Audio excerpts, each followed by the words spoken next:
What's up, guys? Welcome back to Savage Rounds. This is episode 10. Got Xavier and Dobi here. What's going on, yo?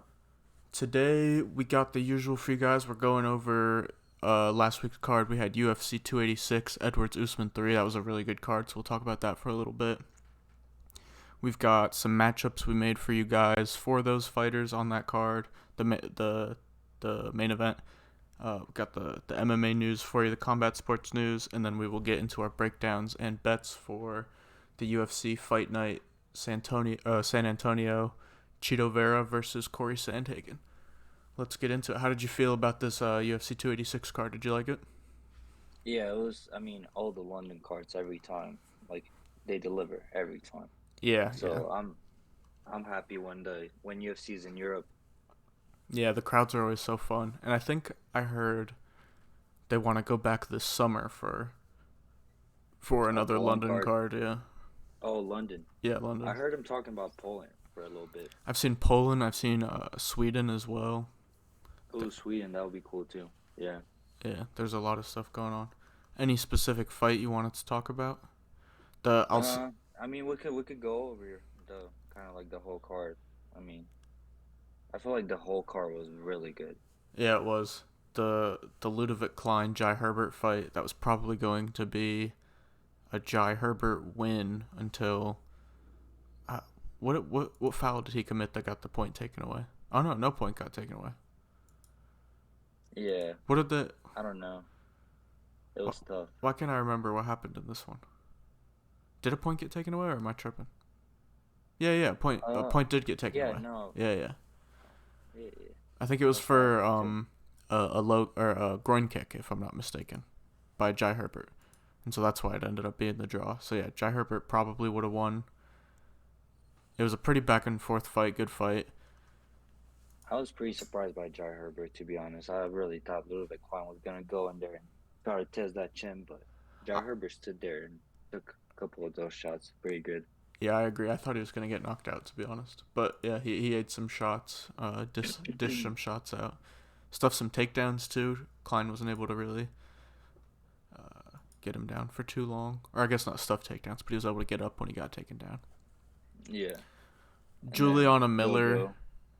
Oh yeah, I was just gonna say I don't know why I skipped over. She was disappointing. I mean. Yeah, that was a tough one. Yeah. I mean, Veronica Hardy though. She did. She looked very good. Yeah, very good. Very good. I saw somebody tweet the best base for MMA is marrying Dan Hardy. Shit. I mean, she's 1-0 with the Hardy name, right? Oh God, she's undefeated. She's a new fighter. But yeah, I mean, I'm sure it caught Juliana Miller by surprise too, because I'm sure she watched tape for Veronica Hardy and she was like, "Oh." Man, her striking was just so bad, though. It looked worse than I remember it being on The Ultimate Fighter. Yeah, I don't know. She's still young though. She is. Yeah. She's still, yeah. She has a lot of room to grow. So 4-2 now. We'll see her again. But yeah, you were saying JoJo. She dominated. I don't even know how. One of the judges gave Luana the fight. That was wild. But there were a few questionable judging cards. Yeah, the only highlights Luana had was like after getting hit by JoJo, she just smiled or whatever. That was like literally all the highlights. Do some little taunt. Yeah. But yeah, it was a pretty dominant performance. So, JoJo's not retiring yet, or what happened? I don't know. Did she? She didn't retire in the cage, I don't think, right? Yeah, she didn't take her gloves off, did she? Not that I remember. I'm not 100% sure though. I might have not even been in the room, to be honest. But yeah, Jake Hadley went in there, did his thing. I mean, Malcolm Gordon looked like he did have a rib injury. Yeah, for sure. It was it was almost like Jake Hadley knew too, because he went in ripping the body shots and. Yeah, it took like 2 body shots and the dude just like fell and like crumbled. Yeah. Yeah, he only landed 13 total strikes, Hadley, in the whole fight. Damn. Minute long. Yeah, it was pretty quick. Pretty quick. Good performance. He'll need a step up in competition for sure. Yeah. Then we had Christian Leroy Duncan, Dusko Todorovic. That ended up being a quick fight. We didn't really get to see much. Dusko's knee, it popped out of place. It was pretty gross. I don't even know how it Yeah, happened. but I'm pretty sure we could tell where the fight was going though. Yeah, I don't Duncan know. was definitely leading. It wasn't like crazy dominant or anything, but you could tell on the feet he was gonna be the one winning the striking Yeah, exchanges.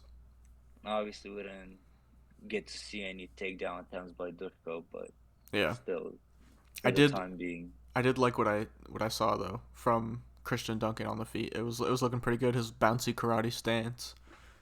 He yeah, and looked quick.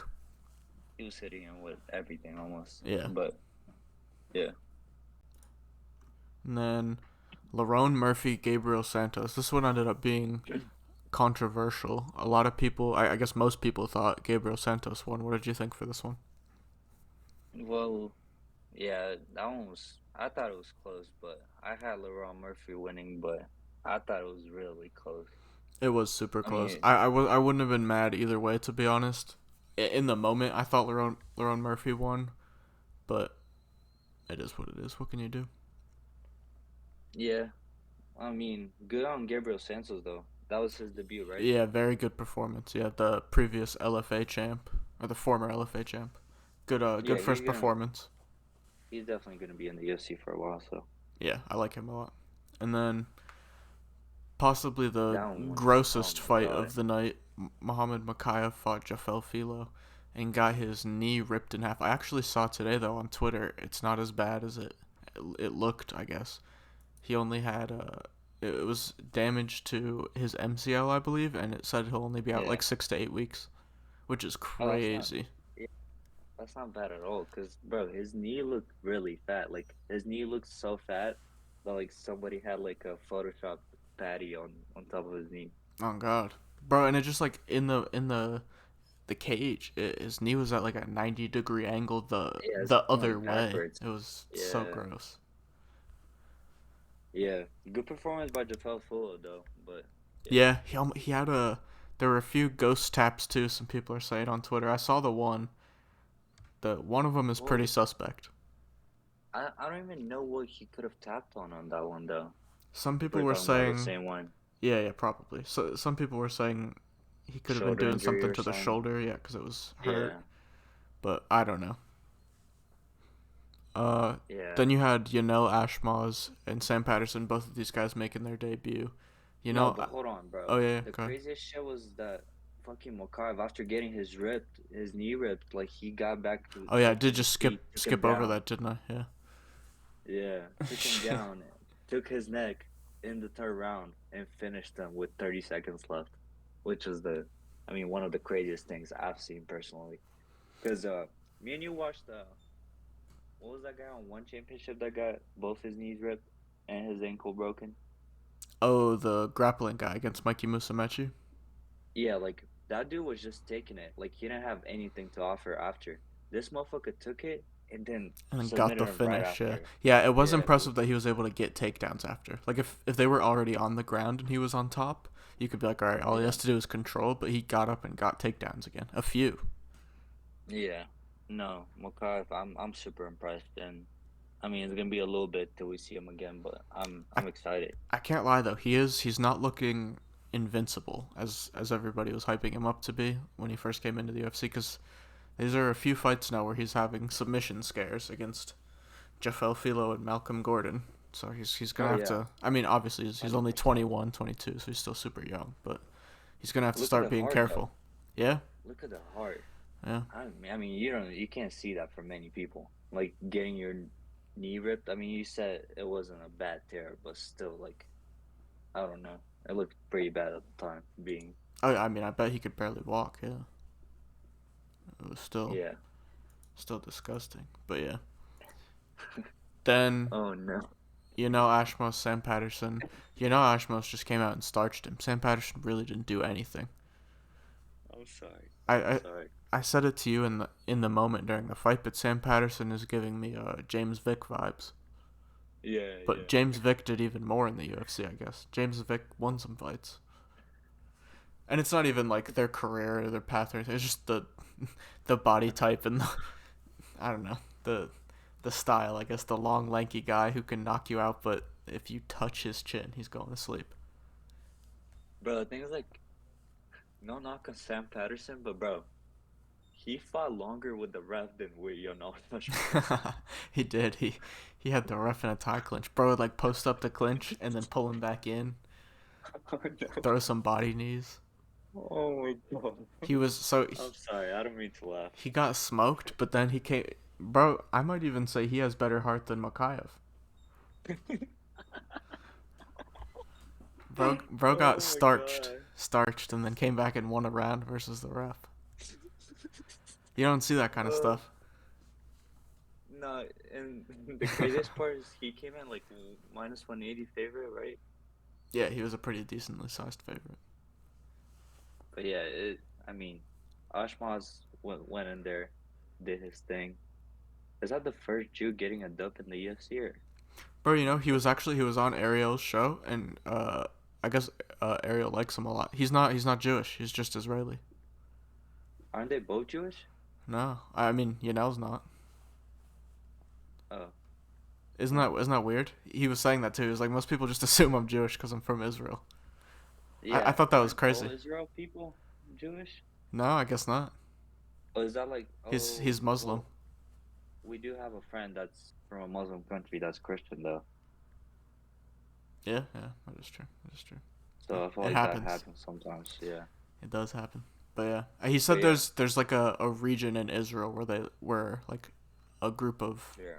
At Israelis that aren't peace. Jewish live. I can't remember what they were called, what like the term for him was. But Yeah. yeah, good win for him. Good debut. Moving up the card, Chris Duncan, Omar Morales.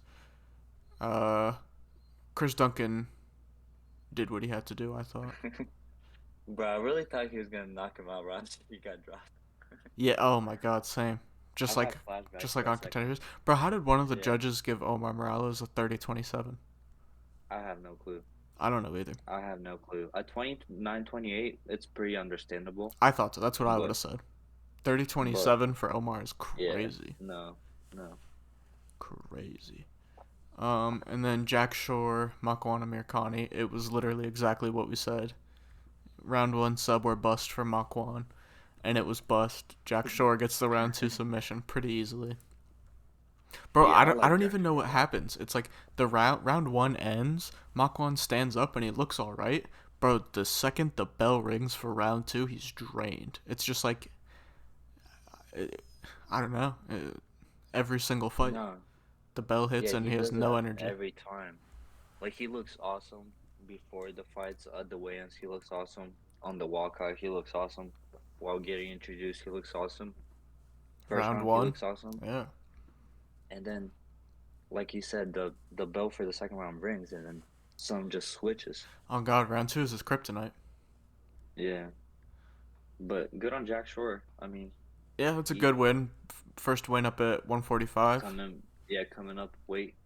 Good on them. I like that win. And then first fight to kick off the main card, we had Marvin Vettori, Roman Dolidze. I thought, other than I believe it was the second round to Dolidze, if I'm not mistaken. I thought the first two rounds Vittori did pretty well.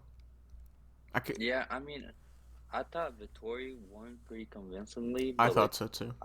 I've seen a lot of people on Twitter like go for the leads and Yeah, I thought there were like was. pretty disappointed. I can't remember what round it was that was like the one that people were flipping on to give it to Dolidze, but it was. I remember the day of thinking it was really just more. He landed like 4 or 5 big shots, but Marvin Vettori was just peppering him the whole round with jabs and the straight shots and the leg kicks. I thought the leg kicks were what really controlled the fight for Vettori for me. I mean, yeah, Vittori just went in there and did his thing. Like he fights every time, and Dude, his he striking's just getting better each fight. it is getting better. He tends to mix it up really well. Yeah, my only problem with his striking is he's just so stiff, and I don't think that's something he'll be able to fix. That's just how he's built. It, But yeah, it's sometimes he the way just he looks so is. stiff. Yeah. Having that much muscle on you, and yeah, being at that weight. Yeah. What can you do? And then possibly I don't want to say shocking because like I wasn't shocked. I was just Not what I thought was gonna happen. Casey O'Neill got dominated. I was kind of sad. Yeah. I wasn't shocked. I was sad And I guess mostly. thinking back during the breakdown, we did say like there's a chance Jennifer Maia bounces around the outside for 3 rounds and picks up a decision. I just really didn't think it was gonna happen. Yeah, I mean, Casey couldn't get not really. any wrestling. I mean, she shot one takedown. She didn't even Yeah, try and and get the wrestling going. she defended well on Maia's takedowns too. She did, yeah. Maia went 0 for 4, but yeah, I don't know. That's what I thought was gonna be able to win it for her. Do a little striking. If you're getting beat, take it down to the ground. Get some control time, some ground and pound. Because if you get some damage on the ground, then you can stand up and your striking will be better. Oh yeah, and you feel more confident about it too. Yeah, because then you know you can go back to the takedowns. But she just didn't get it going. She didn't get the striking going on the feet either, which is where the fight took place, and she lost. So she'll have to bounce back next time. Yeah, and I mean, I'm not mad at it. I'm not mad at 20, 29, 28. I'm not mad at 30, 27. No, It could have yeah, been either way. I agree. I agree. Moving on Good win up. by Maya though. Oh yeah, I agree. Really good That win. that is a good one for her considering. I don't think. I mean, maybe a few people picked her, but for the most part, it seemed like everyone was counting her out. Yeah, I mean, no, Casey O'Neill came in to fight with 9-0 record, right? Yeah, Unbeaten, which is pretty solid to be a unbeaten contender. I guess that the thing it really depended on was it's just that first fight back from a long layoff from an injury. From long, yeah, 2-year layoff, yeah. But yeah, then next up, Gunnar Nelson, Brian Barberena. It was kind of exactly what we said. They would look at each other for a bit. Gunnar would bounce around in his karate stance. Brian Barberena would throw 1-2s, and then Gunnar Nelson would take him down at some point and submit him. He did get the buzzer beater submission though. It was closer than I thought it was going to be to the end of the first. It was way too close. He did get it though. It was nice. That, Good that was good so armbar. nice, yeah. Slick. Yeah. Yeah, he attacked a couple times before he went for it, and he switched on, so I feel like he was gonna go for a leg triangle choke. Yeah, Is like that the what one it's where he's called? sitting on Yeah. top, yeah. Yeah. But then he went back to the armbar right after, Yeah, it was slick. and it surprised me too. Bro, and I'm not gonna lie for you to you, I wanted to pick his next opponent, but I left him out because he's probably not gonna fight for like another year and a half. Bro always does Gunner? this, yeah. He'll fight once and then take a year and a half off. Yeah, I And then mean fight that's the thing once and though. take a Like, year and a half I off. don't, I don't know what he's gonna do. Like, is he gonna try to climb the rankings up? I mean, I doubt it. He already started talking about retirement. He said he doesn't want to do this anymore. I don't know. Yeah, that's what I'm saying. Cause like at this point in your career, you want to think about trying to make your last run at the title. Like, I mean, how old is he? Is he like 32, 33? He's older than that, I'm pretty sure. 34. So yeah, I mean, this would be the time to give it your one last shot, but he takes too long in between fights, it feels like. Yeah, he likes taking his He loses the hype off of the win, so then he doesn't get a higher ranked opponent. He just kind of stays at the same level. He just keeps fighting the same level guys over and over. The co-main though, we Yeah, had Justin Gaethje, Rafael Fiziev. This was a banger. This was exactly what I thought it was gonna be. A 3-round war, and it was a close fight, a really close fight. I personally, still after watching it back, had Fiziev winning. What did you think? yeah. I thought he clearly won the first 2 rounds, and I mean, like you look at the total strikes and the total significant strikes. I Yeah, mean, about like 60% of those from Gaethje come from like that last round. yeah. And bro, I have the same thing. I had it 29-28 Fiziev, first 2 rounds for Fiziev. But bro, even in the beginning of that third round, Fiziev almost slept Gaethje. Yeah, Like it was, I mean it's tough. That there's a lot of questionable judging on this one, but yeah, it was a close fight. So like, it is what it is. I really felt Fiziev won the first two. I thought so too. But Gaethje went in there and did his thing in the The third round last. was very impressive, Yeah, especially after getting yeah, hurt early. Just dominating the rest of that fight, putting it on Fiziev. yeah. No, it was good. It was good, and props to Fiziev for being able to stand there and take it. Yeah, it sets up some bangers too. Obviously, Fiziev winning would have also set up some bangers, but Gaethje winning set up a banger I didn't think about beforehand.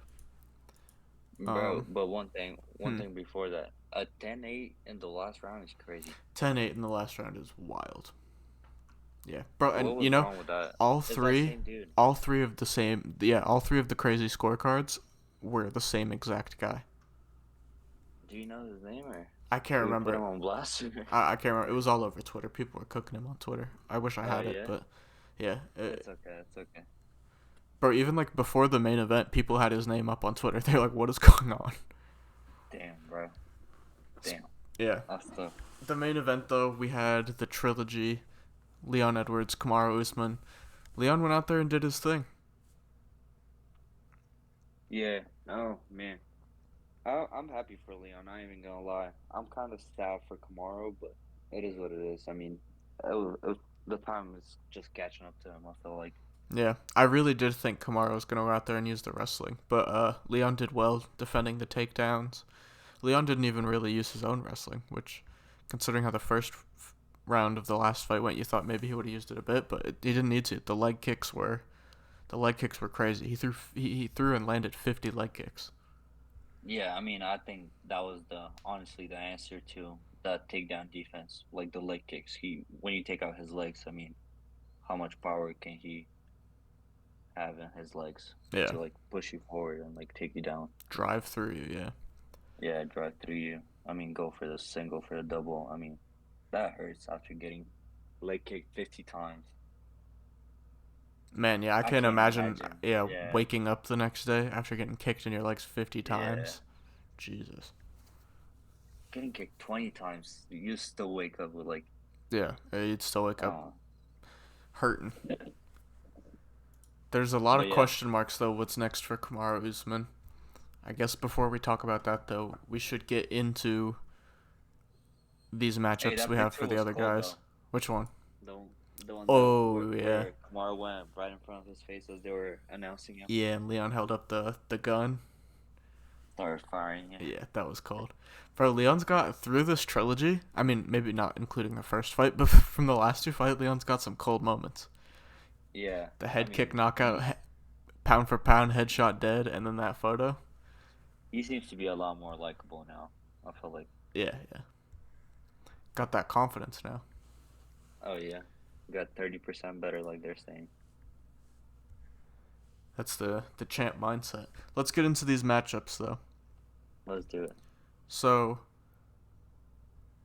first fight, or I guess first fight of the main card, Marvin Vittori, Roman Dolidze. Dolidze loses. What do you think is next for Dolidze here? For the leads, yeah, I mean, it's tough. There isn't many options, but I do have a guy who just won his last fight not too long ago, and is probably looking to fight up.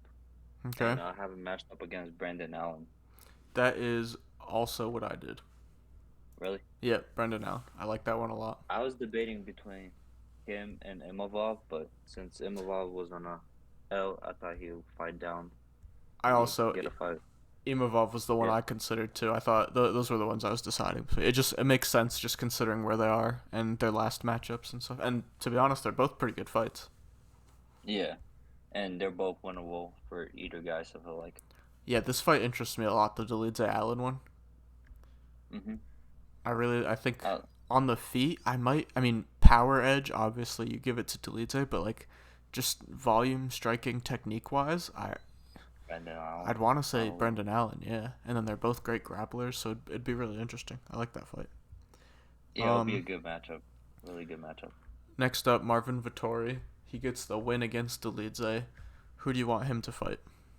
Bro, he's fought everyone up there. Yeah, I feel like there was one person. Well, there's one person, but I don't have him matched up against him. I have him matched up against Khamzat because I feel like that's the matchup to make. Well, Khamzat's 100% going up. That's his next fight. Yeah, yeah. And Dana was saying he's gonna fight top five, right? Yeah. And Paulo Costa, he signed a new contract. I'm guessing we're gonna talk about this later, but Yeah, they yeah. were saying that Dana wants him to fight Hamza or Robert Whitaker, or Yep. Those were the two. yeah. But yeah, you're right there. That's in the news, so we'll talk about it a little bit more when we get there. But yeah, those are kind of that's the path I had for Hamzat, so I didn't pick him for Victoria. I ended up going with just Jared Kenner, just kind of because it was the only option. Yeah, that's what I thought you like. That was my pick in first place, but Yeah, I thought we'll spice it up a little bit with Khamzat Chimaev joining that would the be a top fun five. fight if Hamzat was staying at 170. That would be a And really again, I interesting feel fight. like I mean Marvin needs this. Marvin needs that fight. Like Marvin needs a fight that he'll beat up like a contender that is gonna like shoot him up as number one contender in the division. Yeah, and that's true because to be honest, if Khamzat was staying, if he beats Khamzat, that's probably a title shot next. But he fights Hmm. Cannonier. If he beats Cannonier, he probably has to fight one more time. Yeah, he'll probably have to fight the winner of per se Paulo Costa and Whitaker. Yeah, But yeah, exactly. who do you have? Or you say you have Cannonier, Yeah, right? yeah, I have Cannonier. Yeah, yeah, that's the one I went with. Oh, well, for Casey O'Neill, looking at the rankings right now, um, I mean there isn't many options, but I went with Tracy Cortez since she had like a fallout not too long ago, and I mean Casey O'Neill's probably gonna take off a couple of months, so I feel like it matches up really well, and I feel like it's a good matchup. Yeah. But yeah, we just got to see when Tracy Cortez is gonna be able to come back, when she's gonna be able to What was go into her? full training. Do you know what her rank was off the top? Tracy Cortez, Yeah. Is she ranked? yeah, she's number 14. 14. Okay. I might have been too generous with Casey O'Neill to be honest. What'd you give her? I went with just another person who lost recently, but thinking about it now, it's still fighting up for Casey O'Neill, so I don't know if it makes sense. But I went with Arujo. To be honest, that probably makes more sense for Jennifer Maya, huh? To fight Arujo. somebody, yeah, to fight somebody ranked a bit higher that just lost. For Maya, I have Lauren Murphy. Oh yeah, I like that one. Yeah, I mean she's fighting up. Lauren Murphy just fought for a title, so I feel like if you want to build up a contender, I mean you let her fight Lauren Murphy. If Lauren Murphy beats her, she's right up there again, and or vice versa. Jennifer Maya could be right up there Yeah, for next title shot whoever for wins, yeah, Grasso or yeah Shevchenko. Yeah, that makes sense. Yeah, I think I'll back that one. The Lauren Murphy pick, I like that one. yeah. And then, like I said, Barberena Gunner. I didn't end up going for that fight just because it kind of feels like they both of these guys just fight at the same level over and over. They'll like win some and then, not for Gunner, but for Barberena, he just like he'll win some then he'll lose some, so he always ends up fighting the same guys or the same level of guys. And then Gunner doesn't fight often enough. I didn't end up picking for either of these guys, but if you want to say who you picked, go for it. Well, this is really hypothetical, Yeah. but for Gunner, actually, if I obviously I don't want Masvidal to lose, but if he does lose, I feel like it's a good matchup against Masvidal. It's a big name. Yeah, if you want to throw Gunner into the rankings, that's not a bad idea. I mean, again, it really depends what Gunner wants to do. Because if he doesn't want to do this anymore, Yeah, I mean, where's his head at yeah. career wise? And yeah, for Brown Barberena, I had picked Alex Oliveira. I don't know if he still fights, if he's still in the UFC, He's but not, no. oh, well, never mind then. Yeah, I don't know I'll who to bring him pick back against for that Brown. fight. To be honest, I like that fight. I think he just won outside the UFC. Yeah, I mean, maybe give him Trevin Giles. Really, I don't know. Yeah, I mean it's really just like that level of guys. Like maybe like the 17 to 25 rank. Yeah, like right above the ranking. Oh god, Neil Magny's gonna be floating through there soon. Oh yeah, for sure. Like 3 more fights, he'll be out of there for sure. Fiziev loses to Gaethje. What do you think Fiziev does next? I mean, I don't know. That's tough because like he was right up there, like literally right up there. And who do you get him now? I mean, yeah, it's a tough one. Doesn't Drew Dober have a matchup with somebody soon? He does. Oh, I can't remember who it is. But yeah, Drew Dober is fighting somebody pretty soon. I think. I do believe. I was thinking RDA, but don't they? Didn't they fight already? They did. That was RDA. that was the fight right before the last one. Oh yeah, he Fiziev knocked him KO'd out. him in the Yeah. last. Yeah, yeah. I don't know. Do you want me to tell Fiziev you is who I went with? yeah, yeah. Go ahead. I went with Gamrot. Gamrot. Yeah. That's a good one. That's a good one. Just That's a because, good one. yeah, guys, or what's it called? Gamrot just beat Jalen Turner, so he's beating a guy kind of lower down in the rankings.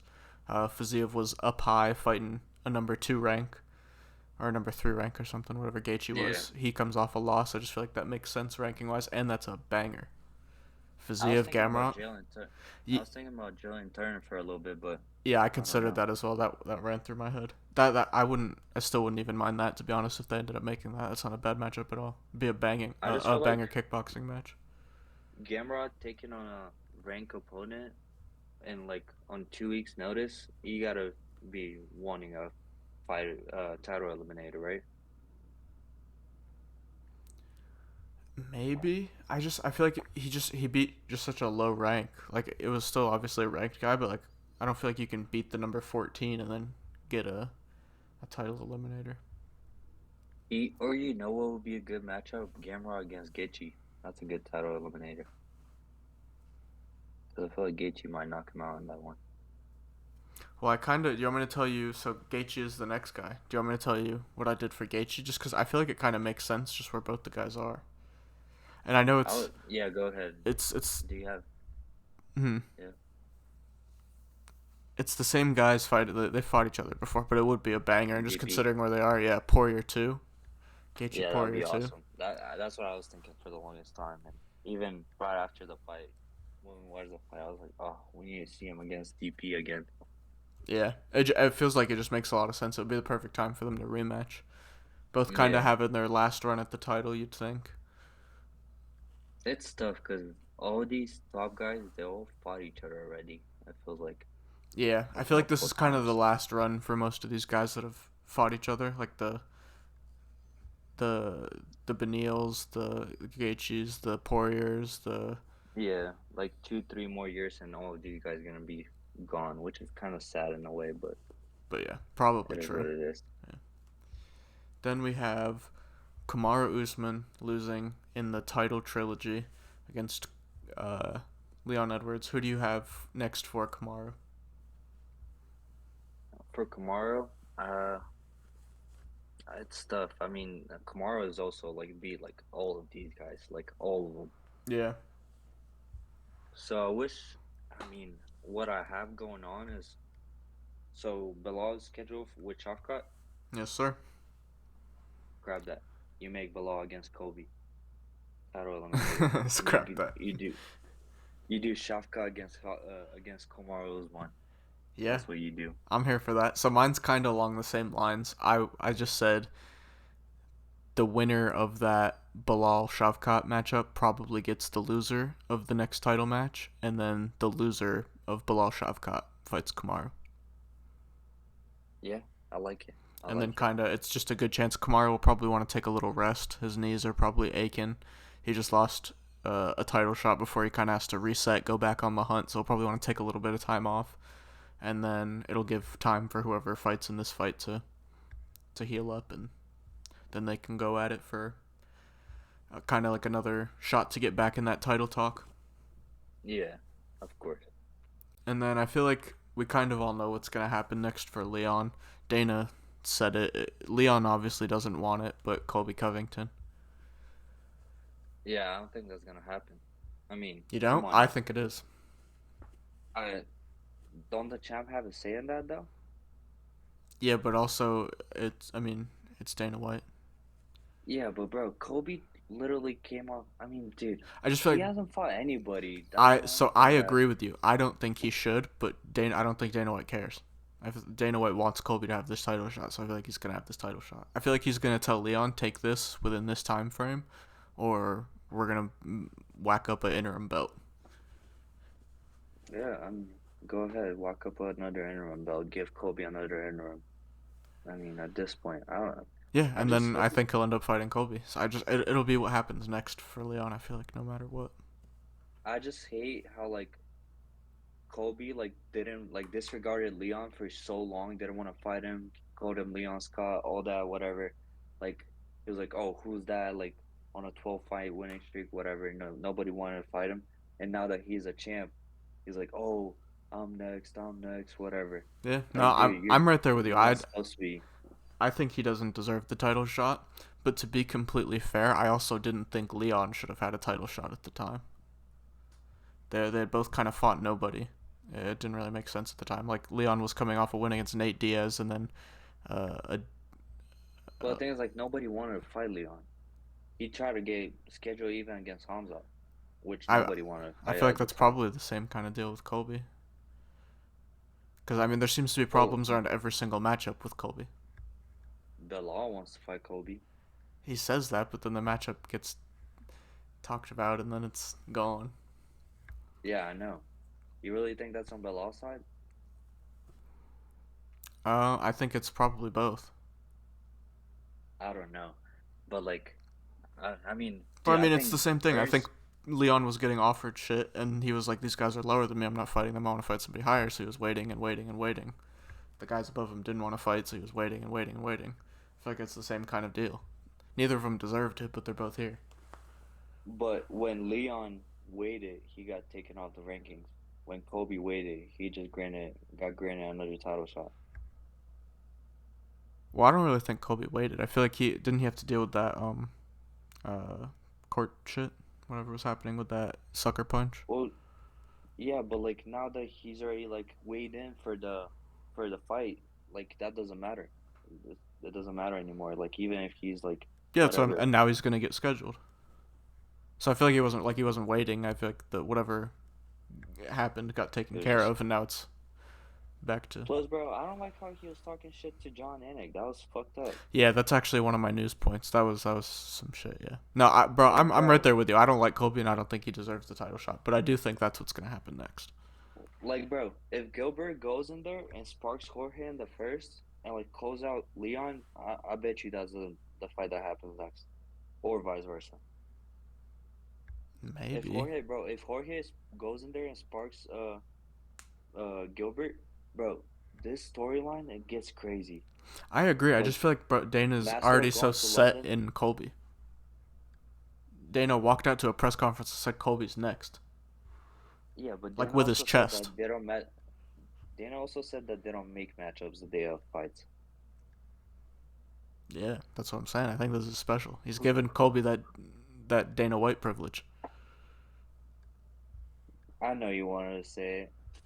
Yeah, bro. Like I'm saying, that's what's happening. We're all thinking what Bilal said, huh? Anyways, It is the Dana White whatever. privilege. That's what I think. Dana really likes Colby because he brings in a lot of pay-per-view buys, and he's Yes, bro. favoring him because of that. It's stupid, but I feel like it's what's happening. That's the Dana White privilege is what it is. uh, Yeah, but that was an awesome card though. London always gets crazy. yeah, no, very good card. Let's get into, Damn, got me heated in the moment for Kobe, bro. bro. I mean, it is stupid. It is stupid. So It is what it is. yeah, how I have this set up now, just like ordered in my notes. I have news outside of the UFC, and then UFC news, and then like new matchups that were made. Yeah, let's get to it. Let's So get the to it. first thing, just for the combat sports news section, KSI versus Joe Fournier confirmed for May 13th. The next Misfits Yeah, card, I assume. I mean, awesome. I Yeah. mean, Joe Fournier, what WBC champ or former WBC champ? I mean, he's a real boxer, right? Yeah, finally fighting a real boxer. A little old, but like, I mean, Jake fought older dudes who are not boxers and MMA fighters, which are mostly known for their kickboxing, not boxing. Yeah. But yeah, I don't It'll know. just be I think interesting it's to a see him tough versus matchup. somebody who can actually fight, yeah. Yeah. Be fun And to bro, see. I'm seriously considering going to London for that event. Which one? That one? Is that in London? Yeah, Hmm. I saw tickets there like $400. I was like, damn, bro, I wonder what the might other have to fights get on a it will little be. trip to London. Yeah. They'll probably try and I build just, that card crazy. I mean, yeah, that would be awesome though. Yeah, that would be cool. Next up, it looks like we're not gonna end up getting Tyson Fury Alexander Usyk or Alexander Yeah. Usyk. There's just the contract talks seem to be too complicated for both of them. Uh, Well, Nobody's no, agreeing. bro. What's wrong with Usyk though? Like Hmm. this motherfucker said. So he said if he loses, so they broke down because for the second fight, like if he loses the first fight, if Tyson Fury loses the first fight, Usyk wants for the second fight him to get 70-30 for Tyson. Like that's how he wants him to split the purse if there is a rematch. Hmm. That's literally the only reason why like didn't make the fight happen. And Tyson Fury was like, "Oh no, let's make the second one if you win 50-50." And Usyk was like, "Nah, we're not doing this." Because didn't Tyson ask for this fight to be 70-30 him? Well, this fight was going to be 70-30 no matter what. But Yeah. I feel like obviously that there's a makes sense. rematch clause every time. So they got to make the purse for the second match for the rematch I clause feel too. like 50-50 is fair in the second one. Yeah, that's what I thought too. Bro, and I don't That's even what think that will end up Tyson mattering, said. to be honest. Yeah, honestly. We're But I'm fighting happy over for things that don't Andy. matter. Andy's getting paid, bro. Andy's gonna get paid. What's he gonna do? Andy Ruiz, Yeah. isn't he fighting? He's fighting Tyson Fury, right? Oh, I don't know, is he? I haven't seen anything about it. Yeah, yeah, yeah. Look at his Twitter. Open his Twitter. I swear he posted something about it. Andy Ruiz Jr. Yeah, one day ago. Fury versus Ruiz, World Heavyweight Show. I feel like I it's don't not know how. official. He was probably just saying, like, let's do it, because I thought it was official.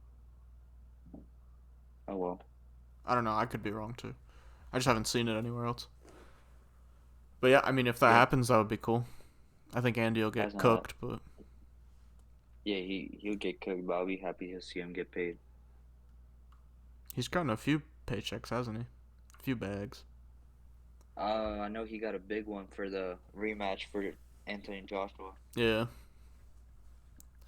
big But bag. yeah, And then my last point for combat sports news before we get into UFC news. Rodtang was supposed to fight tomorrow, but he pulled out injured. with an injury, so Daniel Williams is stepping in to fight Superlek. Daniel Yeah, that's Williams tough. is going to get smoked. Yeah, super leg, bro. That motherfucker's cold. Yeah. Rodtang cooked Daniel Williams, and like Rodtang Superlek is a close fight. So I feel like the level Rodtang and Superlek are on, Daniel Williams is just not there. He's a good fighter, obviously. I think he's a very good Muay Thai fighter. He's had some good wins, and even like the Rodtang fight was a good fight from him. He showed himself well, but he was still getting beat And up pretty bad. you think that the rotting injury got to be something serious because like he usually fights through that shit no matter what it is. I was thinking that too, but I was also wondering if it was like a smaller injury and he doesn't want to get hurt for the big America show. USA card. Yeah. That makes sense. That So maybe yeah, he's that just makes being sense. like precautious. I don't know. Superlek is a Yeah, big fight though, so that's a big it is fight a to big miss fight. out on. But yeah, so I don't know. It'll be interesting to see or to hear more about it. See what happened on his end. When's Next, the one? that I One want to say it's championship? May 6th. May 6th. Yeah, it's the weekend And before. Uh, and he was supposed to fight this weekend, right? yeah, he's supposed to fight tomorrow. Tomorrow, yeah. It is what it is. Yeah, the card I'll tomorrow still is still watch it pretty though. good. The one championship card, yeah. Yeah, doesn't Anton Petrov fight on it? That is like those the Oh, that's the the Muay Thai early tournament. morning Muay Thai ones. Yeah, it's like that's at like Yeah, 4:30 in the morning tomorrow. 4:30 in the morning. Yeah, our time. I might have to go play some bets on it. Yeah, that was bro. That's so random. They don't have like the big one championship fights. They don't have PFL. They don't have Bellator. But they have the random one championship Friday night Muay Thai fights. They have PFL this weekend. Oh, is it up? Oh, it wasn't up from It's earlier. gotta be because I know the Dakota Ditcheva is fighting this weekend. Yeah, she is. PFL Europe. Yeah, Nah, bro, that's not. What do you mean it's not? It's not up the PFL card. It's so weird. Our book is so weird. Just with the fights they have, the cards they have. That's weird. Let's get into the UFC news though. I guess Francis Ngannou came out with a statement saying Usman was hurt during camp. I don't know too much about it. That's just the headline I saw before we hopped on here. Did you I see think I anything saw about that that? too.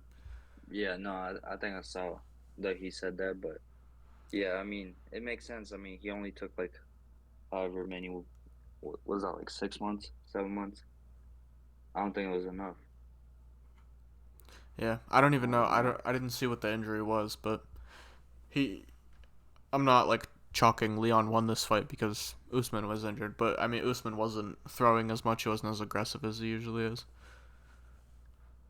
Yeah, So like it might have been some. It might looking have been back, I some. guess it would make sense, but who knows? It could just be like an excuse to be like, oh, this is why I fought, but I don't know. Who knows?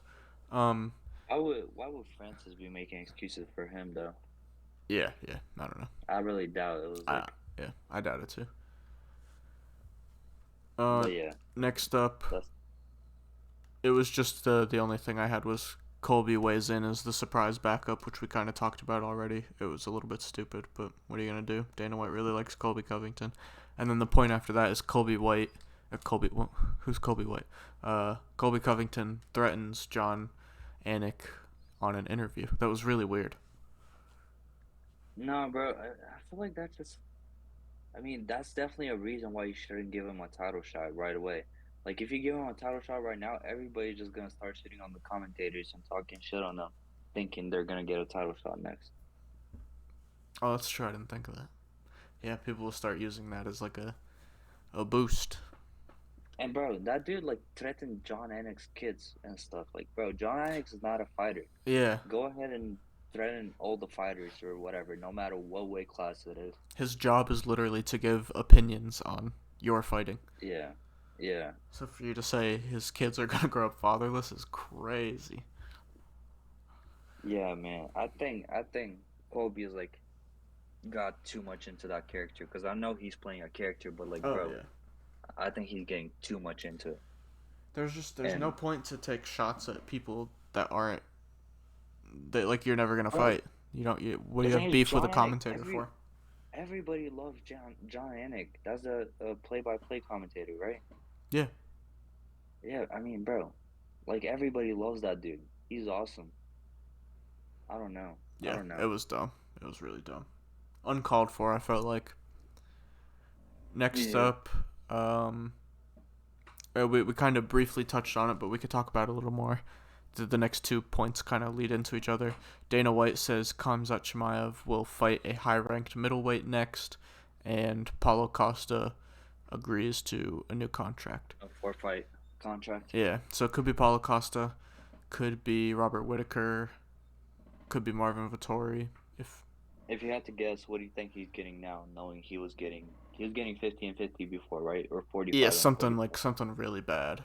I bet Yeah. now he's getting. Mm, Because, bro, he must know what other people are getting, or at least some. yeah. Initially, I wanted to say like 120, 120, but I feel like that's a bit high. Maybe like 1-1. And I feel like the UFC knows that like if they let go of Paolo, he could go into like boxing and stuff, and he can make a lot of money. Bro, he'd go get a bag at Bellator. Dude, he could go get a bag against Jake Paul, and I feel like it would be a good fight. Yeah, I'm here for it. Well, I guess not anymore since he signed the UFC contract, but Yeah, but no, I'm happy he's with the UFC. I like seeing him in the yeah, UFC, he's always and I'm in some wild fights. So that dude's hilarious too. Sometimes he be getting a little dark, but he's funny on his Twitter. Twitter is hilarious. Yeah, he's not Yeah, afraid to push the boundaries for sure. no, definitely not. No. Next up, I had Kyler Phillips and Darius Flowers, both UFC fighters. They both got suspended for popping for Ostarine, which I guess is a PED, performance enhancing drug. Australian. That's the Ostarine. first time. I didn't. Yeah, I don't know. I mean, Kyle Phillips was so mid. You He think? backed out of. I like But Kyler. I like Kyler. he fights out of Sugar's camp, right? He does, yeah. No, he's cool, but like, That's the same stuff Sugar popped for. bro, like, Well, I guess that Sugar said it was he said a tainted supplement, or it was like in a supplement he didn't know that he was taking. I and don't know, like, something like that. I would have never thought that Kyler Phillips is using PEDs. He doesn't look like he's using PEDs. Oh He God, he doesn't doesn't fight fight like like he's it. using PEDs. Yeah. So I don't know. That is That's funny, a tough one. I don't even know who the no bro. I knock on think the dude. I'm sure he doesn't know me either. I think he just got a win on Contender Series. Like, bro didn't even get to try out the UFC yet. But he's from the same camp too. I don't think so. I'm not 100% sure, but I don't think so. Yeah. I feel bad though. Bro didn't even get to fight in the UFC, but whatever. It's your own fault. Yeah. Last point I have on UFC news before we get into the matchups that were made. It has to do with the card this weekend. That first fight that was supposed to happen, Tamiris Vidal versus Haley Cohen. That fight is off. Tamiris Vidal pulled out. Bro, I really thought we was about to talk about El Jefe, but Oh my God, I did forget about that. How did I forget about that? yeah, I I don't mean, know. I don't know what we'd like get deep into it about, but yeah, I mean, El Jefe Jeff Molina got exposed. I mean, and it's not like exposed in a bad way. Do what you're gonna do. Be yourself, I I guess. just feel But that bad for him sucks. though, Yeah, cause that's like a horrible way to get exposed. yeah, I don't. I Yeah, mean, bro, I won't get into details, but fuck the dude unfortunate. that exposed them though. That is messed up. That's Like, wild. That's wild. yeah, like I don't, yeah, I don't Wow. wish bad on him, but like I don't wish well on him either. How this guy even? How do you even get a hold of that video? uh, do you think Who? it was the guy? I never seen the video, so like I don't I know, didn't like, either. I'm not. so I don't know which way it's recorded and like whatnot, but like, yeah, I don't know.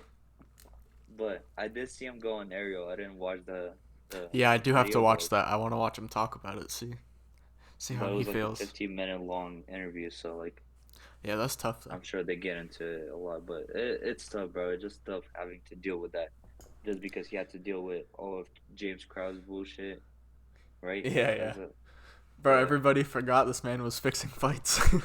Oh my god, uh, he's fixing fights now. He's fixing marriage. No, that is what it oh was. man, yeah. Unlucky El Jefe. Now the real El Jefe is the Atletico Madrid right back. Oh yeah, El Jeff Jefe, Molina. El Jefe, Nahuel Molina. I don't even know how to say his first name. Let's get into some matchups that got confirmed Wait, recently, hold though. on. Okay, okay. You know, Jorge went out on like a interview. I didn't watch the interview, but I saw the title, and it said that Jorge knew a way to get a title shot before Colby. I don't know what that way is, but like, yeah, I really don't know how That he's sounds gonna like do those guys that make like secret menu hacks on videos on Twitter and shit. it. Yeah, I don't know. I was like, I found out the secret way to get a title shot before Colby Covington. no, that's exactly how. That's That's so how funny. I felt looking at it, because like I only seen it on my YouTube on my homepage. Yeah. I never watched it, but I was like, damn, bro, does he actually know a way, or is he just Bro, he talking could tell out of his me. I'll try and ass? use that method. Good shit. Yeah. Yeah. Go ahead though. Some matchups, some confirmed and rumored ones. So I guess rumored, we kind of already talked about it. There's two options for Chimaev, Paulo, Whitaker. I guess three now. Marvin Vittori's an option. Um, some matchups that are, again, rumors. We kind of briefly touched on these two. Leon Edwards, Wait, Colby Covington. which one do you like the best for Khamzat though? Out of those three, Ooh. because like So, if you go 1-1, you gotta match up the other two, right? well, there's only three of them, right? Oh, no, you're right. You're right. Well, There's four options because of yeah. Khamzat, yeah. So, I think it's kind of hard because, like, Vittorian and Rob already fought. I mean, and so did Already fought, Paulo. So did Paulo and Vittori. Off rip, so I'd say yeah. entertainment-wise, Paulo Costa Khamzat Chimaev would be insane. So would the Robert Whittaker one, but I feel like the Robert Whittaker one is more like a test. Like, is Chimaev really about this? Is he at the elite level? Yeah. Is he at the very So it's top? kind of like what you want. Do you want like a banger that's gonna be crazy, and like either guy could go out, It's anything gonna could hurt up happen. one of the dudes Yeah, like really well. and then you still have to probably give him one more shot. But if you give Khamzat Whittaker, if he beats Whittaker, he probably gets a shot, and that really proves himself there. Yeah. What do you like better? What would you go with? Uh, I don't know. I like Khamzat against Vittoria a lot. That would be fun I too. think that's, I think that's a good matchup because like Vittoria's wrestling is pretty good. He hasn't used it though, Man, and that would be yeah, I think it's interesting to just like see a how Khamzat would, because bro, if you're making that fight, I feel like that has to be either like that could end up being a fight night main event, so you could have that for 5 rounds. See how Khamzat holds up against somebody who's done 5 rounds before, or it could be 3 rounds on like a big pay per view or something. yeah. I feel like you make that and you just make Costa Whitaker, and Oh yeah, yeah, that's true, because that was talked about, and that's it was booked yeah or booked. Yeah, you're right. That was booked. Yeah, and it would be a way to it, get 2 matchups that we haven't seen yet out of those 4 guys. it was booked, but it wasn't signed by Paulo. Paulo, bro. I guess it's the UFC fault. It's not really Paulo's fault, but The UFC like posted a match and Paulo's like, I never signed. bro, I never. totally a Paulo Costa situation though. Like nobody else is getting into that situation except Paulo. Oh my god, bro, that is hilarious. He's a One of the character for biggest sure. fights of the year gets announced, and Paulo's like, "Bro, they ain't even tell me yet." Oh my god. Yeah. Oh. Um, some more that we kind of already talked about. Bilal Shavkat, that's probably next, which I feel really bad for Bilal, because bro's on a nice win streak. He's beaten some ranked guys, but Shavkat is a tough fight. And then Leon and Colby. Nobody wants it, but we're probably going to get it. Yeah, I just don't understand why Bilal has to beat all the unbeaten guys. Bro, they Like, really want to make sure Bilal is worthy of the title shot. yeah, like Bro's got to beat everyone. beating Vicente Luque wasn't crazy enough, and And then then knocking out Sean Brady. wasn't crazy enough after Not at even 50 enough and for no a title prospect. eliminator. At 50 and no prospect, that was like everybody was crazy over Sean Brady. Nobody, I mean, I thought he was like a top three, top Bro, four I'm guy. I'm not Nobody even was gonna gonna stand lie. in I the way. Yeah, I picked Sean Brady. Yeah, and Bilal goes in there and like knocks him out Round one on his knocks him feet, out. Yeah, crazy. But and now he has to fight Shafkat, yeah, that is so another tough. A unbeaten. killer. And Yeah. bro, Shafkat's like 100%. He's like 9 submissions and 8 knockouts, Like, stuff bro, like that. Sean Brady was a hype prospect. This is like a different level of prospect. Yeah, no, it's tough. I mean, I feel for the dude, Yeah, it but is rough. I mean, Some. if he goes in there and beats Shafkat, Oh man, what you. else is Yeah. there to say? What can you ask? Like, yeah, what more can you ask of the guy? You have to give him the shot at that point. Yeah, that is what it is. I've got 2 more matchups though. These two have both been officially confirmed. They are happening. We've got Ian Machado Gary fighting Daniel Oh, I saw that. Rodriguez. That's a pretty That's good awesome. fight. I like that test. Because then you can Yeah, start no, it's talking about good. rankings for Ian Gary. Yeah, And no, then, I like how they're building him up. That's pretty good. yeah, I do too. Like slowly, It feels like a like Gary. logical step, but it's still a really tough fight. Yeah, for sure. And then the next one, I don't know if you saw, because, like, to be honest, it happened like 30 minutes before we started recording. Um, Bo Nickel, Trayshawn Gore. I did not say that. No. Yeah. What? I feel like that's a step down from Bo Nickel. What? Trayshawn Gore? uh, nah, bro, he choked out Cody Brundage. Come on. Cody Brandon? Yeah, Oh, bro. I think it's just because they were talking shit on Twitter, and like Trayshawn Gore was like, "Yeah, I'm that guy. I'm the chosen one to beat him." of course he says that, bro. That yeah, Of course. that is something Trayshawn Gore would say. Bro couldn't even beat Oh Brian my Battle. god. Bro, Bro, isn't I mean he they got have like out this wrestled. freaking Sorry, go ahead. yeah. they have a similar amount, like similar record, right? Like they Yeah, have yeah. like a similar Both low amount of fights. experience, fight experience. Yeah, What they both have like 4 wins. yeah, Treshawn but just like has the losses. Trishan has like 2 losses. Yeah. But then, bro, I Yeah, just don't see like Treshawn Gore's getting out wrestled by Brian Battle. He's definitely gonna get out wrestled by Bo Nickel. bro. Yeah. That's tough. Oh yeah. Nah, that's tough because Trishan Gore got hands, bro. He got hands. He just don't throw much. Yeah, no, he doesn't. Yeah, but like good power. But you're right. He just it's one shot and then he'll wait 20 minutes. Yeah, like that William Nightcamp. Yeah. Not even, bro. Not even. Shall we get into the breakdown for this weekend? Yeah, let's do it. So first up, we've got this is the Cheeto Vera Sandhagen card. This one's in San Antonio, I believe. Um, it's a fight night. Yeah, it is.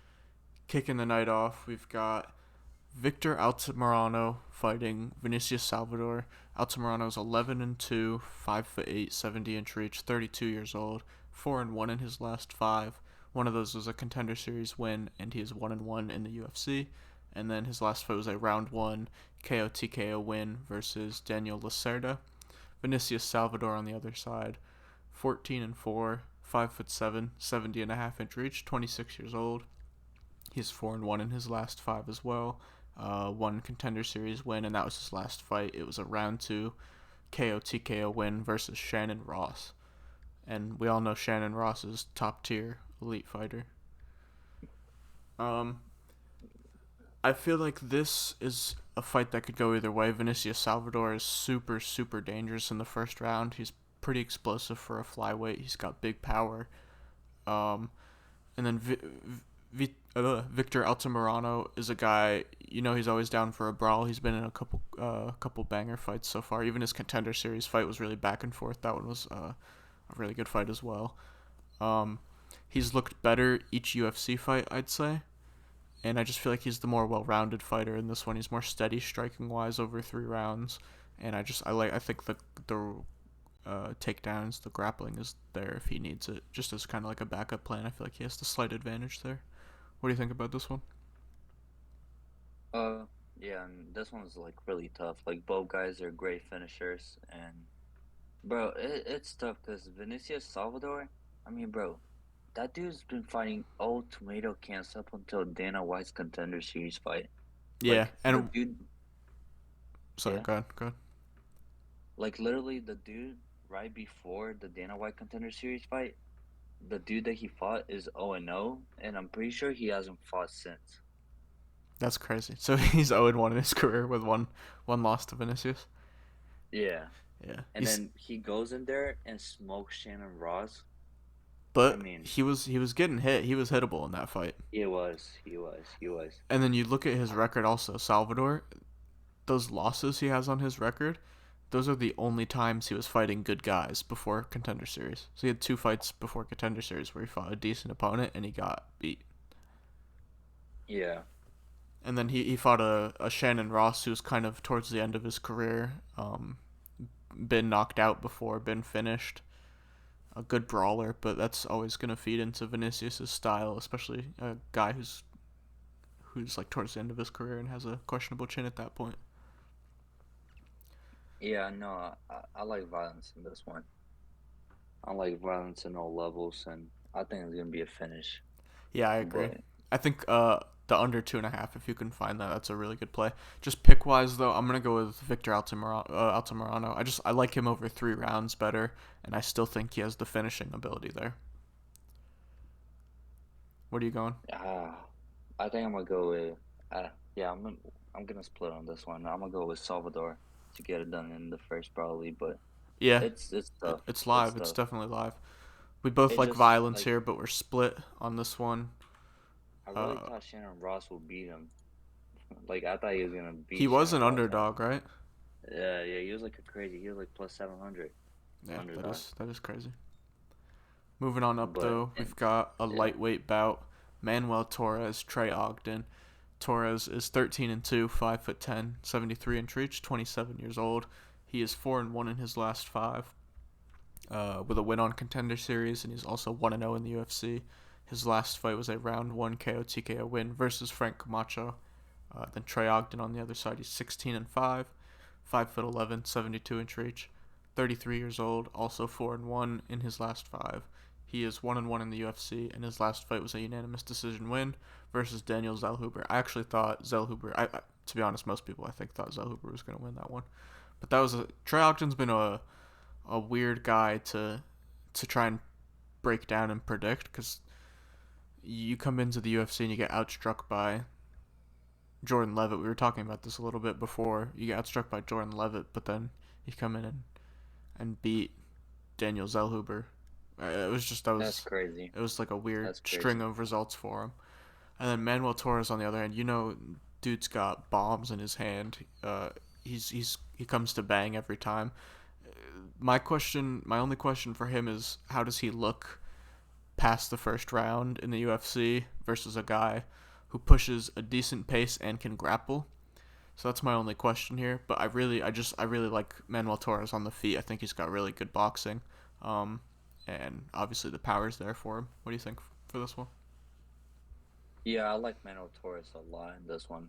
I mean, yeah, Trey Ogden, bro. I mean, he got outstruck by Jordan Levitt, dude. Yeah. Come on. Yeah, he beat what's his face, Zellhuber in the last fight, but Zellhuber didn't throw anything. No, he didn't. Yeah. He was pulling a William Knight. I don't know. Yeah, it's tough. I think Manuel Torres is a lot better than Trey Ogden. And yeah, I do too. I think he's gonna park him at some point. I do like the knockout in this one for Manuel Torres, and I am gonna pick him to win. The only thing that scares me is the wrestling over 3 rounds, just because, I don't know, it'll be interesting to see how Torres handles that. Hopefully he'll be able to defend some takedowns, but Trey Ogden's gonna at least strike for a little bit, and during that time, I like Torres to get off the big damage and be able to win this fight. Trey Ogden just gets hit a lot. He doesn't have good defense. Pretty much no defense. Bro, his hands are down by his hips the whole time from round 1. Yeah. Bro just tries to lean out of the way. Yeah. No, I do like Torres. I can see it going the full distance too, though, but Trey Ogden's tough. But yeah, I think Manuel Torres is gonna get it done. Yeah, so this one we agree on Manuel Torres to get the win here. Next up, a flyweight fight. We've got CJ Vergara, Daniel Lacerda. CJ Vergara is 10-4-1, 5'6", 68-inch reach, 31 years old. He's 3-2 in his last 5 with a win on Contender Series, and he's 1-2 in the UFC. In his last fight was a round 2 submission loss to Tatsuro Taira.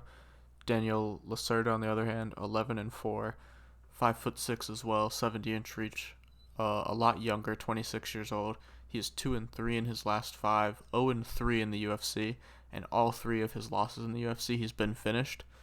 And I say all 3 of his losses, all 3 of his fights in the UFC he's been finished. And that last one was a round 1 KO TKO loss to somebody also on this card who we talked about, Victor Altamirano. Daniel Lacerda here, he's round 1 or bust. He's got pretty good jiu-jitsu. He's got decent power in his hands. Or I won't even say decent, I'll say good power in his hands for a flyweight. But he is the epitome of round 1 or bust. He's got no gas tank after the first round. And I just like CJ Vergara to be the steadier fighter here, bring the volume, bring the pace, use the grappling if he needs, to kind of hold on top. I like CJ Vergara here over 3 rounds. Yeah, I could see a finish though, to be honest. Just because Daniel gasses so hard. I really don't understand what type of Dana White privilege does this dude have, bro? Like how do you even start your UFC career 0-3 and still get a 4th fight? Bro, I was thinking about that too. How is he still here? Like what did he do? What does he know about Dana White? Like, bro, how do you even go up there? Damn, I spelled Altamirano wrong on this. Oh well.